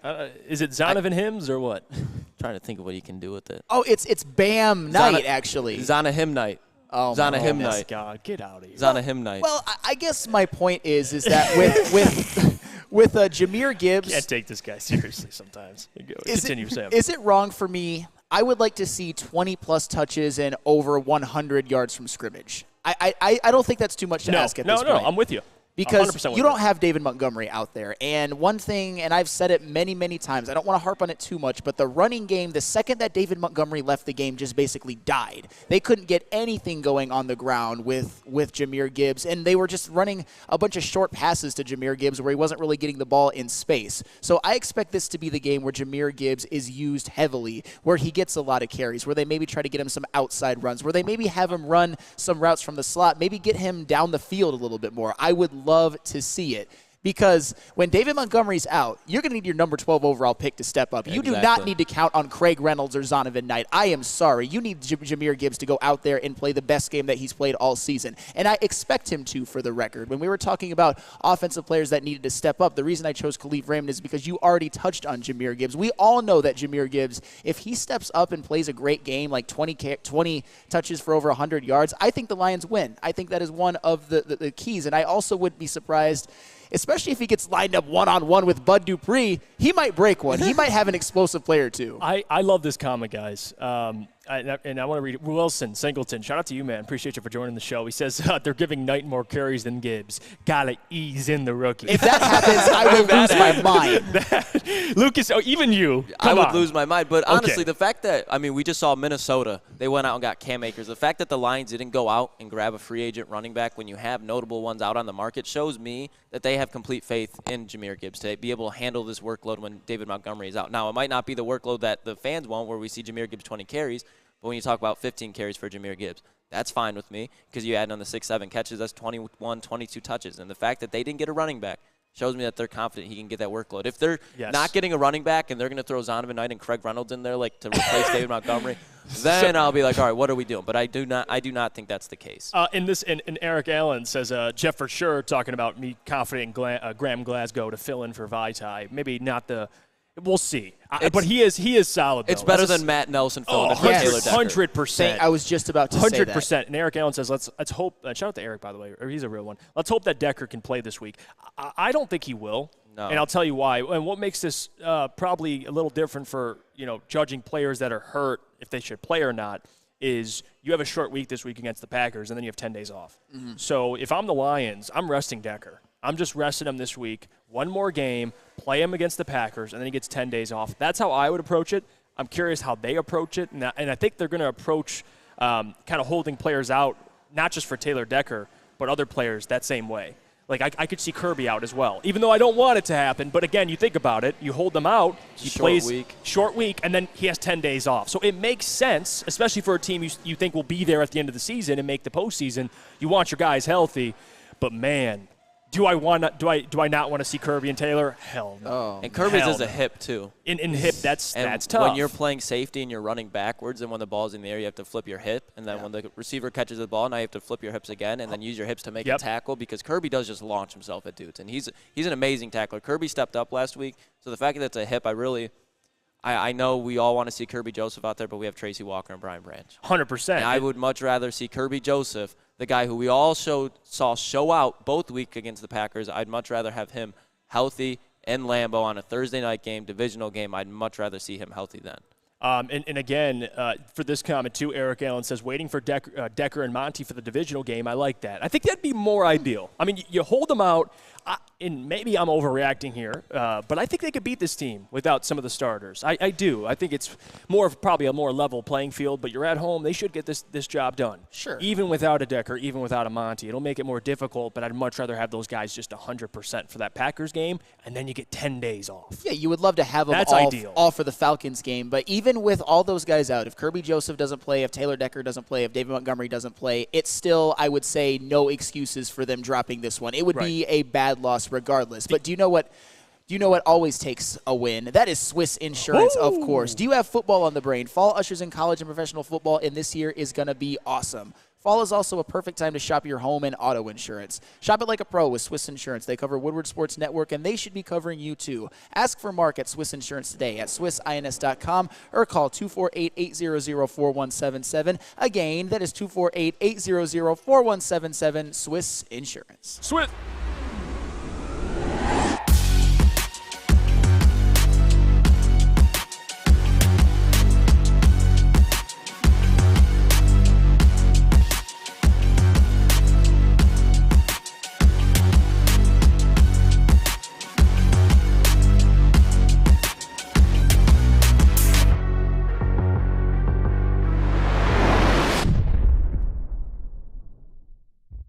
Brace yourselves, Detroit. As the sun begins to set, two of Woodward Sports' brightest young stars will be taking the mic for a brand new show. Woodward Nights with Spooner and Broder. The dog days in Detroit are over, and the boys are unleashed. Join in on the banter and hop on the bandwagon of the #1 night show on the internet. Tune in to the Woodward Sports YouTube channel every weeknight from 8 to 10 p.m. Woodward Nights with Spooner and Broder. Is a college student struggling to study for her big exam. Then she discovered Syntron, a healthy way for her to stay awake and focus. Jennifer frequently has chaotic days like this until she gets online, orders some Syntron, and finds her groove. April visited her local grocery store, purchased a case of Syntron, and entered to win the Syntron 100K Vegas giveaway. Pick up your case of Syntron today at any Meijer location or visit drinksyntron.com/Vegas and enter for the 100K Vegas giveaway. Just in time for football, Glorious Cannabis is dropping a new ice water bubble hash infused pre-roll called Honolulu Blue. You need something to do. You're watching the football game. You want to indulge in some cannabis? I got it for you. It's Glorious Cannabis. It's gassy, aggressive. It's a strain named in honor of Detroit football. If you haven't one of these ice water pre-rolls, you're missing out. Find them at Dispo Dispensary for 25% off. Use code Woodward Glorious or go to www.gloriouscanna.com. We're back here. It's the Morning Woodward Show here on the Woodward Sports Network. We got the whole crew with us here. We're over in Romeo at Dispo. Sam Flannel's doing, I don't know if he's on bath salts. I don't know what's going on with Sam Flannel. But we're hanging in there. We're hanging in there on this Friday morning. It's a great day. It is beautiful out. Yes. I mean, Dispo's giving away, they got a dirt bike in here they're giving away. I mean, there's so much stuff in here going on. T-burgers later? They got T-burgers. They got yogurt, the Froyo truck outside. Listen, if you're nearby, beautiful women everywhere. If you're nearby, and Lucas is over there. He's I'm barking. sweating, man. I'm sweating over here. There's been a couple of times where, my gosh, I want to jump to the fucking table. Oh my God. I love Lucas. All right, let's continue this. Let's go around the NFL, give our picks, and we'll make this try to make this as quick as possible. And then at 9:30, we'll give our predictions for the game and our final scores here. But let's start here. Tennessee travels out to Cleveland. Can we put music? Are we allowed to do music on the road here? Are we allowed to, JB? JB, are you giving us permission? JB is giving us permission, JB, it looks give like. us a beat, JB. We'll go through our picks. Let's do it. First game, start us off. Tennessee travels to Cleveland to take on the Browns. Deshaun Watson coming off a rough one last week, and people would be quick to say he's done. Your prediction, Sam Flannel. What do you think? The Cleveland Browns are really going to miss Nick Chubb. But you know what? I think Jerome... You're AFC North champion. Hey, I'm allowed to amend that with that one. But Jerome Ford, I think, will be serviceable, and they got Kareem Hunt. There we go. But I think the Cleveland Browns are going to win this game because they are at home, and I think that Myles Garrett will harass Ryan Tannehill, and he might throw a pick to Denzel Ward. So give me the Cleveland Browns. I hate the Titans. Yeah, I'm gonna go with the Browns, too. You know what? F it. Screw the Browns. Yeah, fuck the Browns. I'm going in with the Tennessee Titans. Fuck the Browns. Jeffrey Simmons is going to be driving Deshaun Watson nuts all day. They're going to miss Nick Chubb in so many ways. Because at first I'm thinking, well, Browns. But then I'm thinking about, you know what? The impact of not having Nick Chubb. I feel like they're very – well, that's tough. Browns' defense is really good, though. They are good. But I'm taking Vrabel over Stefanski every day of the week. So. Yeah, and I think the Tennessee Titans, if Ryan Tannehill can play like he did last week, no turnovers, clean – They got Derrick Henry. They got DeAndre Hopkins. I think they have enough. Now, that secondary is a little questionable, but Deshaun hasn't proven he's that Deshaun last year in Houston. So I like Tennessee's chances here. Give me the Tennessee Titans. You go, Lucas. What do you think? I think Titans. That's what I'm saying. All right, let's move on. Atlanta. No, we'll save that one. New Orleans traveling to Green Bay. Saints taking on the Packers. I'm going to go with New Orleans here. I think no Aaron Jones. If he doesn't play, it's going to cost him. I think New Orleans is just starting to find a groove, and I do think they beat Green Bay at home. I do. I think Jordan Love is due for one of those stinkers, and I think the Saints defense is the perfect defense for him to stink. One of those stinkers? He's due for one of those stinkers? You got Neil Rule's balls in your mouth, or what? What are you doing? Relax. No. There's only one man that runs this show right here, and it's Lucas fucking Klotz, baby. Okay. All right. Well, give me the Saints to win this football game. All right. Well, following that is tough. I've got the Green Bay Packers on this one. I think here's the thing. The Saints have been winning, but Derek Carr has looked bad so far. And I think that Green Bay Packers defense could present the Saints with some problems. And it's at Lambeau, and the New Orleans Saints almost never are a good road team. Give me the Green Bay Packers. Yeah, I'm going Packers, too. I think just Derek Carr's been way too shaky, and the Packers have a solid defense at home. Going Packers. Okay. We'll move on. Denver taking on the Miami Dolphins. And by the way, Denver needs a win bad. They ain't getting it, though. They're not in a good position to get it. And you know what? Don't do it. I said the Denver Broncos would win 10 games. I'm going with the Broncos here. Oh, my God. Yep. Hey, I respect the boldness. The up-down theory. That's all I got. That's what you're. One team's 2-0, one team's 0-2. The up-down theory. That's what you're relying on? The Denver Broncos. I think they get a bounce-back win on the road in Miami. And Patrick Surtain just absolutely puts Tyreek Hill in a jail cell. Clip this. Clip this and play it Monday. Give me the Broncos. Oh, man. Jeff Iafrate. I agree with you. The Broncos are winning this game in my upset special of the week. God. I was going to pick that before you even came in here because you know what? I think that the Broncos defensive line will be able to get to Tagovailoa, and you know who they have in that back end? Patrick Surtain, the second, and Justin Simmons. And for all of you guys who want to basically put Russell Wilson's graveyard, just piss on his grave at this point, he led the Broncos offense to 33 points last week. He was fine. The Broncos. It was against Washington, that defensive line. Did you see when Chase Young, Jonathan Allen, Montez Sweat, Deron Payne? Come on now. Let's keep in mind that his best throw of the day was a Hail Mary heave. Okay. They got tipped, but there's no chance for the Broncos in this game. They are winning this damn game. We're laying a bet. It's you two versus me. What do we put at stake here? I mean, what are you talking about?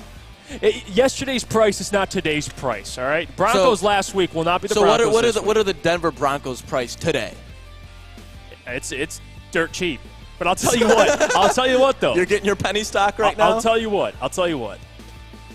We'll see. Okay. But we'll revisit this Monday. Yeah, right? we will. We definitely will. We absolutely will. I think the Broncos bounce back. All right, moving on. The Los Angeles Chargers traveling to Minnesota.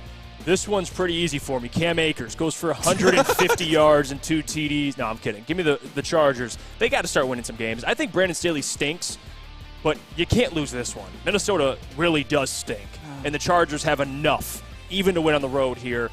Give me the Chargers to beat the Minnesota Vikings. Guys, I've seen this movie way too many times, and as much as I hate to say it, I already know what's going to happen. It's as if I have the script. The Minnesota Vikings are going to win this game 37-31, and Brandon Staley's defense is going to get cooked, and people like Neil Rule and all the Justin Herbert haters will be like, you see, Justin Herbert's a loser. He has a losing record as a starting quarterback, even though he's going to throw for 310 yards and 3 touchdowns, and the Chargers are going to lose. I hate Brandon Staley so much, and I hate the Chargers so much, and the fact that Justin Herbert gets all this slander is ridiculous. Yeah. But they're going to lose again, and they're going to score 30 points, and they're going to give up 37, and there's nothing I can do about it. I'm going with my life. I'm going with the Chargers. I know the Vikings have a bad defense, and so do the Chargers, but at least the Chargers have playmakers on the defense. They have Derwin James, Asante Samuel, Khalil Mack. They have Eric Kendrick, who they just took from the Vikings. So I think that's going to be the Chargers. It's going to be a shootout. It's going to be a really fun game, but I'm going Chargers on the road. Minnesota drops to 0-3. But where are all those superstars at? That's I the feel problem. you, but then when you go to the Vikings, I think both of these teams are very similar. Justin Herbert's a better quarterback. I'm going to give 100% Kevin O'Connell the nod over Kevin Stefanski. Right. But I just think talent-wise, the Chargers are a much more talented team. And I think Minnesota is going to struggle every time, no matter what, to stop the Chargers offensively. I could see the Chargers playmakers maybe picking off Kirk Cousins one at a time. Right. They're going to have to get a run game going at some point, too, and the Vikings aren't going to be able to do that. The Chargers show they at least have some run game. And we'll go through the rest here with a quick pick-em. New England taking on the New York Jets. Give me New England. I'm going to go with New England as well. I'm going New England. All right, moving on. Buffalo taking on Washington. Sam Howell, his first L. There's going to be really bad weather. And it's going to be bad weather in Washington. Yeah. Was it supposed to snow? No, there's a hurricane coming. Hurricane coming. They're playing in a hurricane. Yeah. So is Russ. Russ in Miami is going to be playing in a hurricane. The hell's hurricane going weather. On? China's turning it this way. I don't know why I asked if it was going to snow, by the way. It's September. Yeah, it's all right. I'm a dumbass. Yeah, you also just took. Yeah, you and Flannel both hit some dispo before you came in here. Yeah, honestly, that at this point, me just saying that, I don't think you're far off. Yeah. It's not, I don't know why I just asked that. Regardless, though, Buffalo's going to win that football game. Sam Howell's going to get a welcome to the NFL moment facing this Buffalo defense. I think they got a lot of dudes. Von Miller's coming back eventually. Not yet, though. Give me the Buffalo Bills to get the job done. Buffalo Bills. By 2 scores. Josh Allen is still elite, and that defense has played great so far. Give me the Buffalo Bills. Yep. I'm going Bills, too. All right, moving on. Houston traveling to Jacksonville. I think this is a bounce. This speaks bounce back win for the Jacksonville Jaguars. But C.J. Stroud, though. Praying on his downfall. Tyson Campbell show. 2 picks on C.J. Stroud. All right. Stop it. We'll Nico see. Collins. You said, hey, listen, this is a good matchup because you said best. CJ will at best be the 3rd best quarterback in his division. Absolutely. So if he goes out there and goes toe-to-toe with Trevor Lawrence with significantly less talent and an offensive line that's given up the most pressures in the NFL, you're going to come to me Monday and give you're going to be on the stand. This is why you get clipped up. But either way, you're going to come on. You're going to go to the stand on Monday, and we're going to discuss That's fine because I saw C.J. Stroud last week throw for damn near 400 yards, and he still lost to Anthony Richardson and Gardner Minshew. With an edge rusher in his face every play. Well, he's got Josh Allen this week. Okay. Okay. All right, let's move on. Let's move on here. So I got Jacksonville. Jacksonville. Not even yeah. Oh, don't even add anything. Don't add anything to it. You just say Jacksonville. Indianapolis. Traveling to Baltimore to take on the Ravens. Give me the Ravens here. Anthony Richardson's out. I think he has a concussion. So Gardner Minshew might come in there and just dot up that Ravens defense. Maybe. I think the game's close because I actually like Gardner Minshew a lot. But the Ravens, I like the Ravens too. I do this year. I don't know. The defense a little suspect because we'll see. But give me the Ravens. I got the Ravens in this one. And speaking of people who I have a personal vendetta against, I really don't like Gardner Minshew. He's another one of those folk hero type guys. Minshew mania? You weren't a fan of that? Oh, he's got the mold, and he's got jorts, and he's got the stash. That's the only reason people like him. Give me the Baltimore Ravens. He's got the stash, and he can sling it. I mean, that's impressive. I'm taking the Ravens, but I could see the way that the Colts win this game. Ooh. All right, Carolina traveling to Seattle. Bryce Young taking on Geno Smith. No, Andy Dalton. Bryce Young's out with an ankle. He's already hurt. Yep. Well, that's not good news. That's, all the people that talked about him being too small, I mean, that's what happens. But, again, Andy Dalton, That's a loss. I don't have to give any analysis. The Seattle Seahawks are going to take care of business. Yeah, Seahawks. Yeah. All right, moving on. Chicago traveling to Kansas City. 35-7, Kansas City. Matt Nagy's going to go crazy. There's no analysis. Nagy is good point. Matt Nagy, the Chiefs offensive coordinator, former Bears head coach, they got booted out of there. I'll never understand why they fired him. They're about to fire up that 360 play. Matt Nagy's opening up the play calling sheet this week. They're going to do that little 360 play where they're all running around, and then they spread out. Yeah, they're going to be what the hell's going on. Yeah. And that Bears defense is basically irrelevant. Whoever plays against the Bears defense just has one of their better games of their It's like they have 10 men out there. Yeah, it's bad. The Dallas Cowboys without Trayvon Diggs traveling to Arizona. Give me the Cardinals. Give me the Cardinals. The Dallas Cowboys win this football game. Josh Dobbs will not. For a guy like Josh Dobbs, he'll have a performance like he did last week, and then he's gonna take a little dip here. And I think Dallas, that defense is gonna show him, even without Trayvon Diggs. Welcome to the NFL, Josh Dobbs. Well, and I'm not rooting for this, by the way, but Micah Parsons gets 3 sacks this game, and one of them knocks Josh Dobbs out of the game, and it's Clayton Tune's season. That's what I think is going to happen. I'm with that, Flannel. I'm with that, but I'm not even going to expand on this. This is going to be ugly again. Yeah. Cowboys win big. Yeah, and Josh Dobbs, he's been floating in this league for a little bit, but now that you're a starter, Josh Dobbs, you got to face defenses like Dallas with Hollywood Brown as your number 1 wide receiver. We'll see. Don't forget about Greg Dortch. Greg Dortch. Pittsburgh traveling to Las Vegas to take on the Raiders. I think that's going to be a good game. I'm with you. You can get tickets right now to attend the game for as low as $300, $365. So, fucking nuts. Regardless, though, give me the Steelers. I'm not a fan of Josh McDaniels. I'm just not. And I know Jimmy G, Matt Broder would say he's a winner, which is the most. I love Broder also does love Kenny Pickett, though. Of course he does. So even this, he would agree. This is interest aligning for Broder. I'm going to go with the Steelers. I think they start to find their stride here, but at the same time, Matt Canada sucks. Yes, he does. So, that's the crossroad I'm at. You know what? No, I'm going to go with Pittsburgh because of Mike Tomlin. Of Mike Tomlin. That offense is suspect, but I'm rolling with Mike Tomlin here. Does Matt Canada suck, or is Kenny Pickett just a bad quarterback? No, Matt Canada sucks. I mean, both can be true, Flannel. You know both what? Can be true. Both can be true, but I think Matt Canada stinks. I hate this game so much because it's facing 2 quarterbacks. One is mid and one is way worse than mid, who are considered winners for some reason. Kenny Pickett, once again, benefited from 2 defensive touchdowns. He's technically 1-1 as a starter this year, and Justin Herbert is 0-2. Jimmy Cretcorn, I hate Kenny Pickett. Jimmy Cretcorn, I hate Kenny Pickett. Jimmy Cretcorn, I hate Kenny Pickett. What the hell's going on? I hope he loses every game the rest of his career. Give me the Raiders. I knew that was going to be something. Look at him look how smug Flannel's in the camera right now. I hate that guy so much. Don Beats says, here comes the perk. The perks are kicking in for Sam Flannel. And what do you got? What do you got? The Steelers defense is just going to overwhelm the Raiders offense. I think it's going to come down to that. I got the Steelers, but it's going to be a close game. All right, let's head to break here. When we get back, we'll give our Lions predictions. We'll get to what's trending with Lucas, and then, of course, we'll get to mailbag. But first, I got to hear about our friends over at Swiss Insurance. We did that last time. Oh, excuse me. From our friends over at Planet Fitness, let me do that for you because, guys. Get on your A game, Jeff. Come on. Who the hell are you talking to? I got to do my job through what you say. So you do your job, I do my job. If you don't do your job, I can't do my job. JB had to do your job yesterday.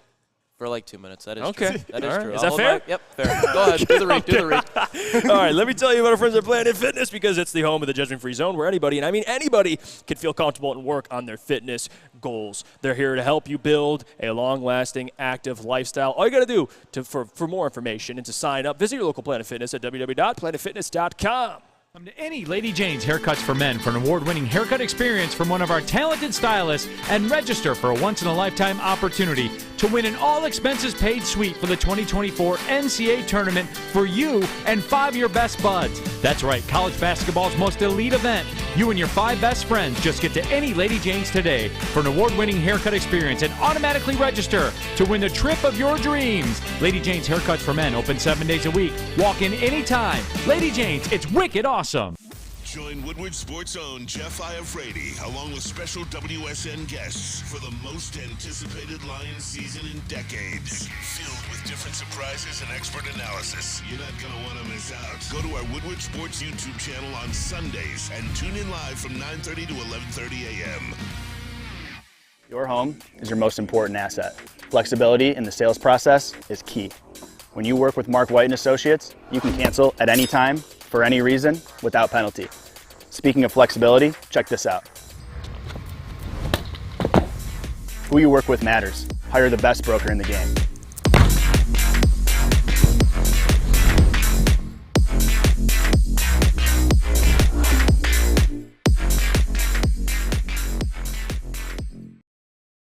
Let me tell you about our friends over at the Academy of Warren. They got a brand new state-of-the-art sports dome field house. They got a regulation basketball court, volleyball court, and, of course, a soccer field, which you can use for 7-on-7 football. I'd cook Lucas in that.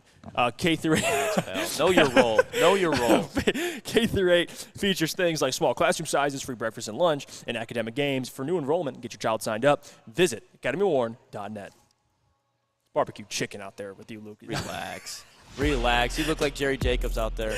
Honestly, I probably would. You'd probably put me in a blender. Can we, before we keep going on this, I understand Jerry Jacobs had a rough week, guys, but let's not start to cut Jerry Jacobs because Jerry Jacobs, he is really what's been holding down that cornerback room for the last 2 seasons. He had a rough showing, I understand, but he's going to get better. Jerry Jacobs will be playing better than he did last Just week. don't put him on Drake London. Don't man him up 8 yards off. Like Aaron Glenn kind of set Jerry Jacobs up for failure. You're putting him on a guy that has like 5-6 inches on him. Pause. Like that. Come on. Gotcha. What I'm just saying.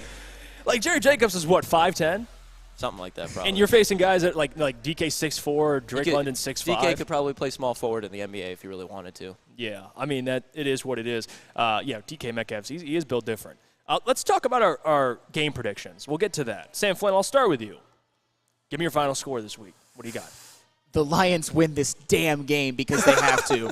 The Lions, and I actually predict them 27-17 Detroit Lions. I think that their offense is going to be able to get it going. I do think they get the ball first and they score and take a lead at the beginning and have a halftime lead. And from then, the Falcons are going to struggle to throw the football. And also, and we've mentioned it before early on in the show and in previous shows, as poor as the Lions defense played against Seattle, the Lions' rush defense overall this year has been pretty damn good. I know there's some context to it, but they've only given up 86 yards rushing per game. And I'll tell you what, the Detroit Lions, if they can hold Tyler Algier and Bijan Robinson to under 100 in this game, I guarantee that they will win, and it will be 27-17 because Desmond Ridder, even though Drake London and Kyle Pitts I respect, I think they're good players, although they haven't produced at the level you'd think because of quarterback play, I don't think that Desmond Ridder with those weapons can beat you by himself. So give me the Lions because they have to get this game. If they lose this game, they could be staring at 1-3 this time next week, and they can't let that happen. Lions 27, Falcons 17. Oh yeah. Listen, I'm gonna go and give the Lions the benefit of the doubt here. I think the defense steps up. I do. I say AG and this defense gets it together this week, and they make the Falcons' life a little difficult, especially in the run game. Because you got to think, guys, this Lions defensive front. We could talk about the lack of pressure. But one thing we can't really discuss as of right now is their inability to defend the run. They've been doing that. So, again, they haven't faced a backfield like Algier and Bijan. That's a very step-up challenge, but I'll tell you what, I think they're ready for it. They did it against Saquon last year. We know how dynamic he is. I think the Lions' defensive front has a great game. I think Kaminsky steps up. I think Aleem steps up. I'm not going to say Benito Jones, though, but I will say those guys. I think Aiden, with the rest of the guys stepping up, I think Aiden has a sack or two this game. I'm going to keep saying it. I think this is the game for Aiden. He's got to show up, have a big game, just affect the game, wreck the game. I think Aiden does it. They're going to have to force the Falcons to be one-dimensional, and they can do that. And if they do that, Desmond Ridder is not that guy, pal. He's just not. I mean, go ask anybody. This isn't just a Lions fan saying it. This is all across America. Desmond Ridder's not that guy. He's a point guard. That's what he does, right? He can get the ball out, get the ball to playmakers. He has a clean pocket. He has a lead. He's comfortable. He came back down 10 last week against the Packers. It was a great comeback. But if you actually watch that game, Desmond Ridder, there were some drop picks in that game. Mm-hmm. Like, Desmond Ridder didn't come out there and dot up the Packers. Like, he struggled, especially in times. They came back down 10, but regardless, I think the Lions can do enough to win this football game. I think they make this offense one-dimensional. I think they force Desmond Ridder to play quarterback and not have the help of Bijan Robinson and Tyler Algier. And I do think the Lions' offense, they do enough to win this game. Give me the Lions to win 23-16. I think it's close. Okay. Maybe the offense doesn't score 30+, but that's okay. You don't have to score 30 a game. You just have to score more than the opponent. That's how you win. Just score more than the opponent. 23-16, give me the Lions to win.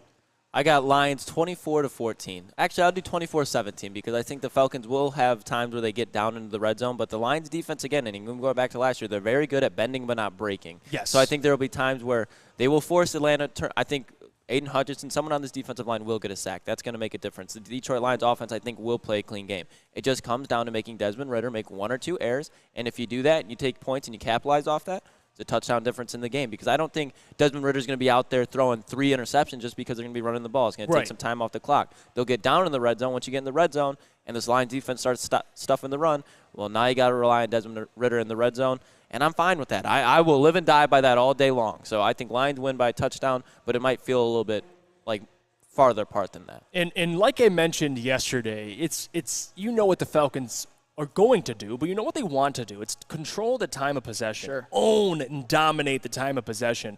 The Lions, the defense, you got to get the Falcons off the field.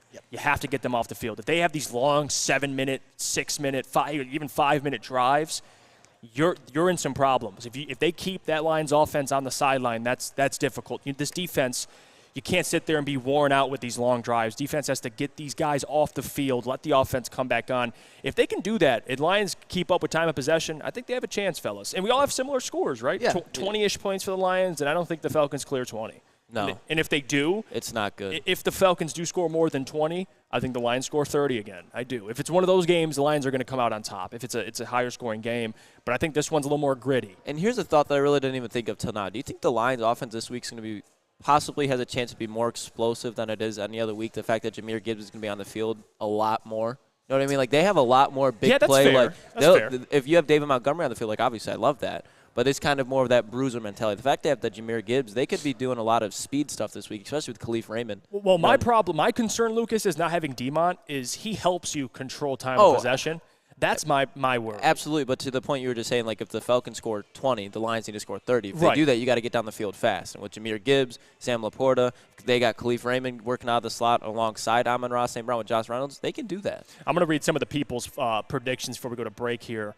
Kalamazoo says, this game is not close, my brothers. Lions win 41-17. I would love that. I would love that. I hope you're right, Jacksonville. Brandon Hasso says, I do agree. We typically bend and don't break.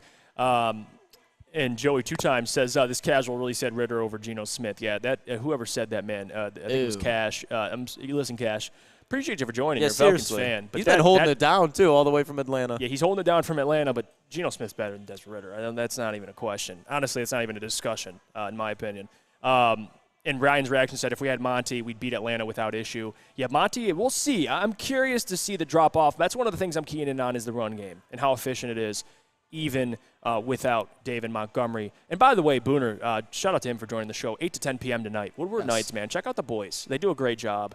Booner and Broder, Jalen, Nick, they'll be on tonight 8 to 10. So tune in, support the fellas, man. All right, let's go to break. When we get back, we'll do what's trending with Lucas. But first, I got to tell you, or no, you got to tell us about our friends over at Outdoor Equipment. Absolutely. Let's talk about Outdoor Equipment Company, official equipment provider of Woodward Sports. Michigan-grown, family-owned. Bad boy mowers, tractors, STYL handhelds, and even weed whippers. Liberty trailers, Generac generators, Snow X-Plows, and Salters. Outdoor Equipment Co. has it all. Buy it, rent it, 0% financing. Delivery to your doorstep. You can go visit them, or you can go to their website at OutdoorEquipCo.com. Since the dawn of moving people, Chevrolet has led the way. The world of transportation is changing. At Feldman Chevrolet, we are leading the charge forward. With every electric vehicle, every mile traveled, one Feldman at a time.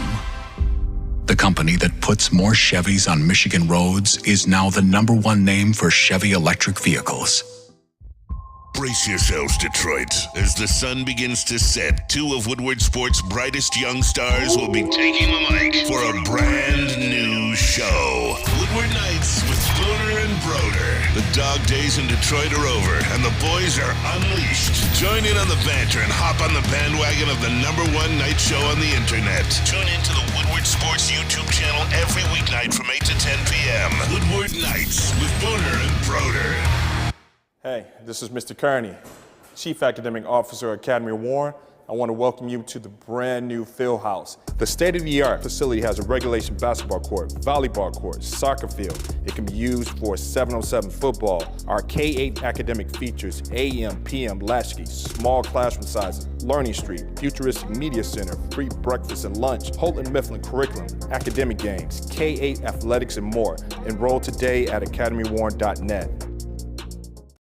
Man, how would you like to take a 100K Vegas getaway? Well, Cintron can hook you up. Take your closest friends and live it up in the city that never sleeps. Purchase a 24-pack today and enter to win the 100K Vegas getaway at drinkcintron.com/Vegas and buy Cintron at all your local Meijer stores. Cintron, the healthier energy drink with a great taste and the choice of people who desire to look good, feel great, and be the best versions of themselves. drinkcintron.com/Vegas. How was that? That was a good read. That was a pretty good read. I'm cooking with the live reads, man. I can get through these things. I'll give you credit where it's due. Appreciate you, Lucas, my guy. No problem. Speaking of Lucas, check your watches, man. Look up at the clock. You know what time it is. We're training with Lucas. Oh, yeah, baby. And this video's going, but this went viral, and I'm just playing this just to enjoy it one more time. And if you haven't seen this video, it's kind of sports related because it's a golf course, but just check this guy out if you haven't seen it already. We got a Karen on the golf course right now. You'll leave after I don't give you a goddamn thing. I'm going to take your clubs. Take it. This is even where you're fucking... Then leave. I'm not getting a fight on a golf course. Then leave. I'm going to stand here and you can complain. Goodbye. I'm not complaining. You're the one bitching. No, you're the one that approached me and I asked you to no longer speak. You took her ball! Please don't speak to me. We're coming over here. You took her ball! Bro, you took her ball. Dude, I'm not going to fight you over a fight. If you need money for her golf balls... I'm going to, Walter. Because I'll plant you, bitch boy. Now get the fuck off the cart. Walter. Walter? Walter. Oh, here we go. You see that? Oh. That's what you look into heaven, bitch, and you want to test God, you fucking come get it, shit stack. Okay, he's mentally ill. Oh. Let's move You along. think I'm mentally ill? Yes, I know you're Bend to heaven. Hey, leave me alone. You guys are doing some... Okay. That's how you stand your ground. Damn. I don't care what anybody says. That man knows how to do it right there. I support that decision. That's how you stand your ground. Pressure was turned on. He flipped the mirror right back on him. He applied more pressure. There's probably like 6 people there. 1v6. He walked out victorious. Give that man a medal. You know, I kind of like this guy too, believe it or not. And let me elaborate, because I'm not really a golf guy. Although I love going to 5-iron golf on Thursday nights. I've been there a couple times, had a lot of fun, and I love doing our golf events with Woodward Sports, of course. But when it comes to the actual game of golf, the couple times that I've played with people, I've gotten real frustrated at some point, and people can get really, really mean. So like the fact that like golf elites, they can kind of be like. I don't know. So you know what I'm saying? No. What? No. Do not compare anybody to that crack. Who is that? That's the GOAT right we there. Need an that's Jim Schwartz's brother. We need an APB out on that dude. Whose man is that? That was in Michigan. Hell yeah. Let me – okay. I'm happy I'm in Michigan now if there's people like that I'm out not there. saying D-Mac is a superhero. We need to send D-Mac after dudes like that. Oh, Jesus Christ. I mean, like, can D-Mac put on his cape, his Redwings cape, go to that golf course? That guy probably loves D-Mac. Oh, well, he better. He better. D-Mac can go over there and say, yeah, it's my golf ball. What is he going to do? What is he going to do? What are you going to do, pal? What are you going to do? It's my golf ball, bud. All right? You better hand it over, or you're going to end up like Claude Lemieux. That's true. That's funny, fucked man. Claude up, man. Yeah. Hey, by the way, Lucas, that kind of tells me in a way that might be you in 30, 40 years. I'm not mad. That dude was in phenomenal shape. Oh, my God. He was in. You know why he was like that? Because he had the testosterone rolling through his veins. Oh, my God. But instead of testosterone, the Lions fan, they were drinking Kool-Aid. And if you're going to the Lions game, I understand we just had a tough loss at home. But can we please keep the atmosphere just like this? Just like this.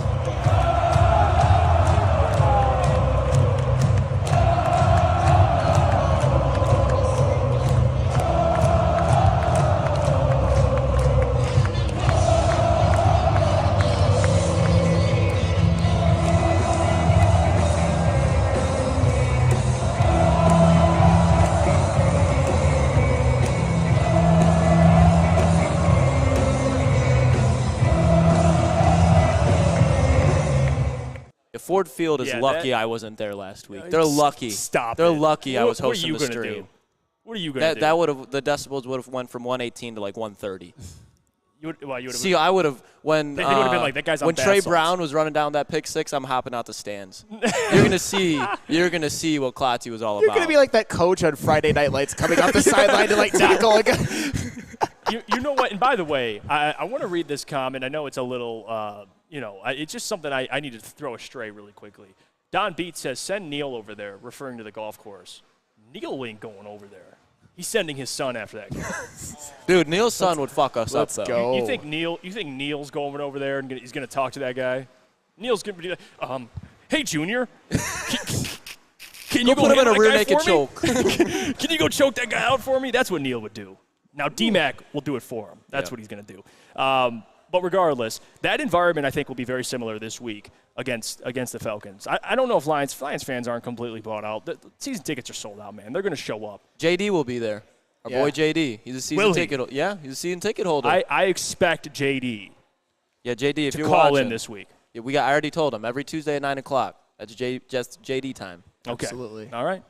Yeah. Check in with JD. Boots on the ground every week. Yes. And speaking of good times, how about hopefully after a Lions victory this weekend, go tune into the Woodward Sports postgame show. Woodward Sports' own Tom Mazaway and Sam Stickday will be hosting our Lions postgame show after every Lions game all season long. Tune in on the Woodward Sports YouTube channel for their hot off the press takes, game analysis, and Kool-Aid sipping celebrations. You won't want to miss it. Maz, Stick, special guest Lucas Klotz from time to time each week, directly following every Lions game, exclusively on the Woodward Sports Network YouTube channel. Maz looks like he's ready to go on that, man. Looks like he's fired up. Just he's got a look in his eye. and by the way, man, like some of these comments have me dead. And for this one, Black Star says, Neil, all talk, no bite. And then Lucchini says, take his furnace too, Junior. That's exactly what Neil would say. Take his furnace too. We need another one. An extra generator. In my palace in Washington. But regardless, man, I wish I was attending this week's game because it's the stakes are a little higher. Not that, again, I'm not saying this is a must-win, but you're 1-1, man. Those people are going to be fired up. It'll be like a breath of fresh air. You know what I mean? Like the Lions, if the Lions go in there, or the Falcons, I should say. Falcons go in there and the Lions just beat the fuck out of them. Lions fans can just go, yeah. And everything about that, every feeling from that Seattle game, it will be all okay. Yeah, it will be all washed away. Because I think, especially at the end of the season when we see that Seattle's 10-7, 11-6, 12-5, whatever they're going to be. Right. When you look back on week 2, you'll be like, that's really not and bad. that felt like a soccer or a football game in England. Like that environment, how loud they were, man. Like rocking. You ever see some of those soccer games overseas? It's like insane. People that get environment. trampled to death. But that is fair. Kalamazoo says the morning show is going to be epic for the pregame. By the way, this pregame is going to be a lot of fun. Luigi says Neil's the toughest guy at the country club. Yeah, that sounds about right. That sounds about right. That's facts. Detroit Dabber 313. Careful, Jeff. Neil's floats like a butterfly, stings like a bee. Well, in that case, I am no longer in his vicinity. If he stings like a bee, I do not want to be stung. Lucas, you got anything else for us? No, that'll be it. All right, let's go to break. When we get back, we'll get to mailbag. Get your questions ready. We'll try to answer as many as we can before the end of the show. But first, I got to tell you about our friends over at SMA because, guys, the sports marketing agency helps spread awareness about mental health and substance abuse. Their podcast, this is the S Word, helps fight the stigma about seeking help. If you or someone you know is struggling, tell them to head to thesportsma.com. Again, thesportsma.com for more information. Join Woodward Sports' own Jeff Iafrate, along with special WSN guests for the most anticipated Lions season in decades. Filled with different surprises and expert analysis. You're not going to want to miss out. Go to our Woodward Sports YouTube channel on Sundays and tune in live from 9:30 to 11:30 a.m. Where's the most convenient place to get that big fitness energy? It's Planet Fitness. Join today for just $1 down, $10 a month. With over 2,400 locations and equipment for every workout, you can get in, get energized, and get going. And with free fitness training and most clubs open 24 hours, everyone belongs in the judgment-free zone. So join today for $1 down, $10 a month, no commitment, cancel anytime. Deal ends Wednesday, September 13th. Join now at any Metro Detroit location. Hurry, offer ends soon.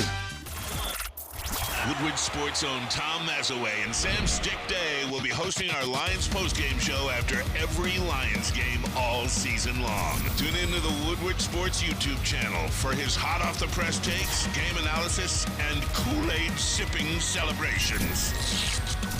You won't want to miss it. Join Maz, Stick, and special guests each week immediately following every Lions game, exclusively on the WSN YouTube channel. Bullseye. Join Woodward Sports and Long Drink live this Sunday for the official Lions VIP tailgate party. It's at Eastern Market in Shed 5, and it's going to be a bash starting at 9:30 a.m. until game time. The official Lions tailgate is back and better than ever. How would you like to pregame it with Woodward Sports and be treated like a VIP? Food, beverages, and entertainment all included. Get your tickets online today at bullseyeeventgroup.com. Or win some from Woodward Sports today. Just subscribe to our YouTube, follow us on Instagram, and directly message Lions VIP. Welcome back to the Morning Woodward Show here on the Woodward Sports Network. We're here for Mailbag. Let's get to some questions. The Away Fan Mailbag. Other than DeBrincat, which new addition are you excited to see this upcoming season? Personally, it's Sprong and Reimer. I'll say this. For me, it isn't a new addition in free agency, but it's a player that we saw a little glimpse of last year. That's Marco Casper. Listen, Michael Gentry has sold me on Marco Casper, and he'll throw shots at me at Isaiah Stewart, right? I don't know if BMG's he's on Big D Energy now, still my boy, but I'm excited to see Marco Casper. The enemy. I am in more of a bigger sample size. So again, I'm going to go that route, not the free agency route. But what about you, Sam Flannel? I'm going to kind of go a similar route as you. How about Simon Edvinson? I want to see him up with the big club all season long, and maybe even get on line one at some point this year. We shall see. I think he's got a bright future ahead of him. No question. Let's keep it going here. Jack Harrington. He says, Mailbag, what do you guys think about these picks for tomorrow? Alabama -7 over Ole Miss and Clemson -2.5 over Gabby's Knowles. I'll say this, the whole Alabama thing, -7 over Ole Miss, I don't know if I trust Alabama right now. I'm in a tough spot with Alabama, especially at the quarterback position. I don't mind it. Clemson I don't hate, -2.5 over Gabby's Knowles, even though I like Florida State, but I also like Clemson. And I don't think they're completely out of it. But that Bama pick I don't trust. If Alabama wins this football game, I don't think it'll be a blowout or by a touchdown. I think it's close. Guys, Ole Miss is winning this football game. Yeah. They are absolutely winning this football game. They've got a better quarterback, and they've got better skill position players than Alabama. They've got an NFL running back, NFL wide receivers. Alabama, there's no Jerry Jeudy. I mean, Henry Ruggs ain't walking through that door. Julio Jones ain't walking through that door. He's not walking through a lot of doors. Trent Richardson, Najee Harris, like Damian Harris. Like those guys of Alabama past are not walking through that door. Devontae Smith, Amari Cooper. Devontae Smith, Amari Cooper, yes. Calvin Ridley. Yeah.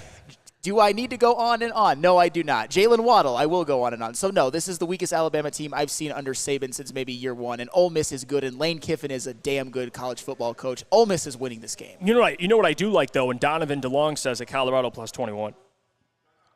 I don't think Colorado gets blown out.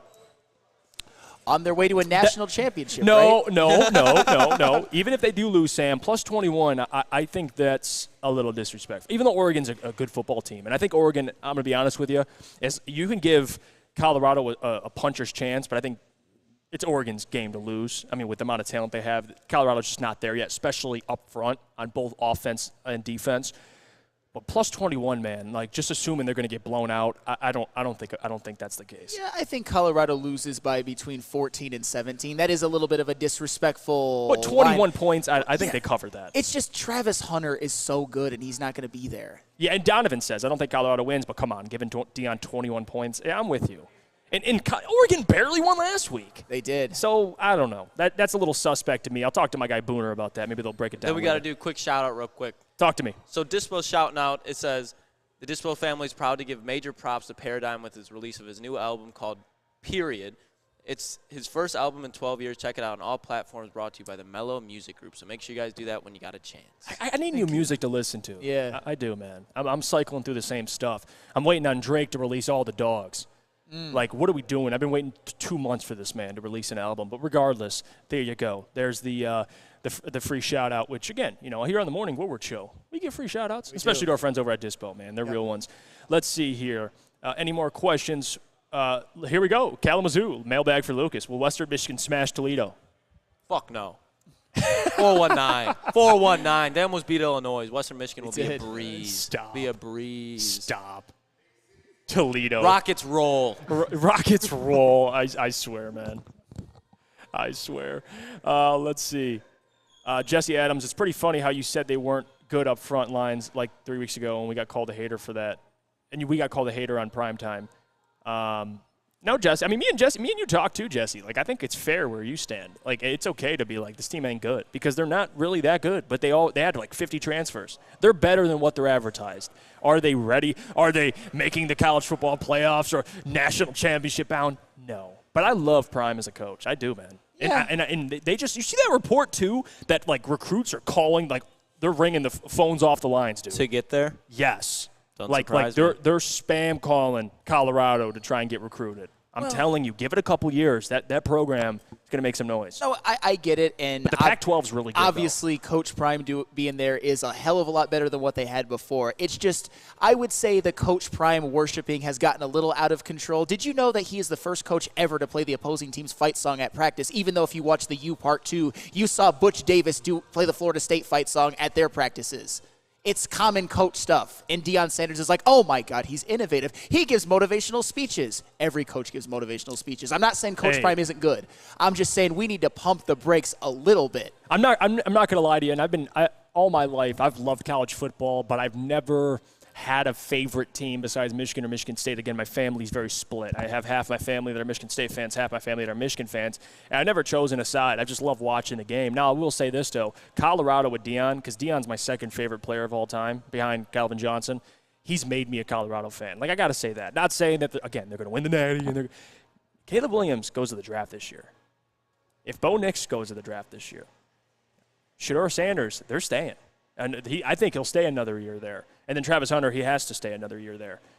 I think Colorado will be a player in that Pac-12. And give it a year or two, and they get more recruits. I like Colorado. I'm not saying I'm going to buy some Colorado jerseys and have some merch and all this stuff. Maybe I'll get some merch, actually. Well, and if I like Colorado a lot. Sure, and for the record, if Deion Sanders can get some of the best players in the country, which Travis Hunter most certainly is, and it looks like Shedeur Sanders is as well, if he can get some of the best players in the country to come to Colorado, that is what ultimately wins you games. And yes. He is proven that he can recruit. I mean, Jimmy Horn Jr. as well, Shiloh. Those are all dudes, and they're balling out for Colorado this year. So I give a lot of credit to Coach Prime, but I also, like I said, I feel like people are saying that he's like, if Nick Saban and Jesus had a baby, it would be Coach Prime. That's the type of worship that it looks like I've seen. Yeah, the people who called him, I forgot, I think Joe Klatt didn't call him Nick Saban, but he's like, he's closer to Nick Saban than we think. Stop it. Greatest college coach ever versus a guy who's won 3 FBS games. Yeah, and Jesse Adams says you weren't alive when he played. Does that matter? Like, I grew up watching Deion Sanders highlights. I love Prime. Like, that's always been one of my favorite players. So, again, like, people can say their favorite player is Barry Sanders. Some people weren't alive to see him. So I don't think that's really relevant. But regardless, let's see. Phil says Prime is a lot like Dan. In a way, former player and how they motivate. I think Dan's a hell of a motivator, too. They're just unapologetically themselves. And Absolutely. The players respect that. That's why everybody buys into them so much. No question. Let's see here. Phil says, who has better-looking women, Detroit or Atlanta? Last question. Lucas, I'm going to let you answer that. Talk to me. I don't know, man. Hey, listen, I found the woman of my dreams in Detroit, so I can't really say much there. Same. You know I've never been to Atlanta, but I just know I've seen a lot of music videos in Atlanta. I've liked the women that I've seen in there, so I'm going to go slightly leaning towards Atlanta. Maybe we should ask Cash. He's from Atlanta, so Cash can give us that Cash, perspective. can you confirm?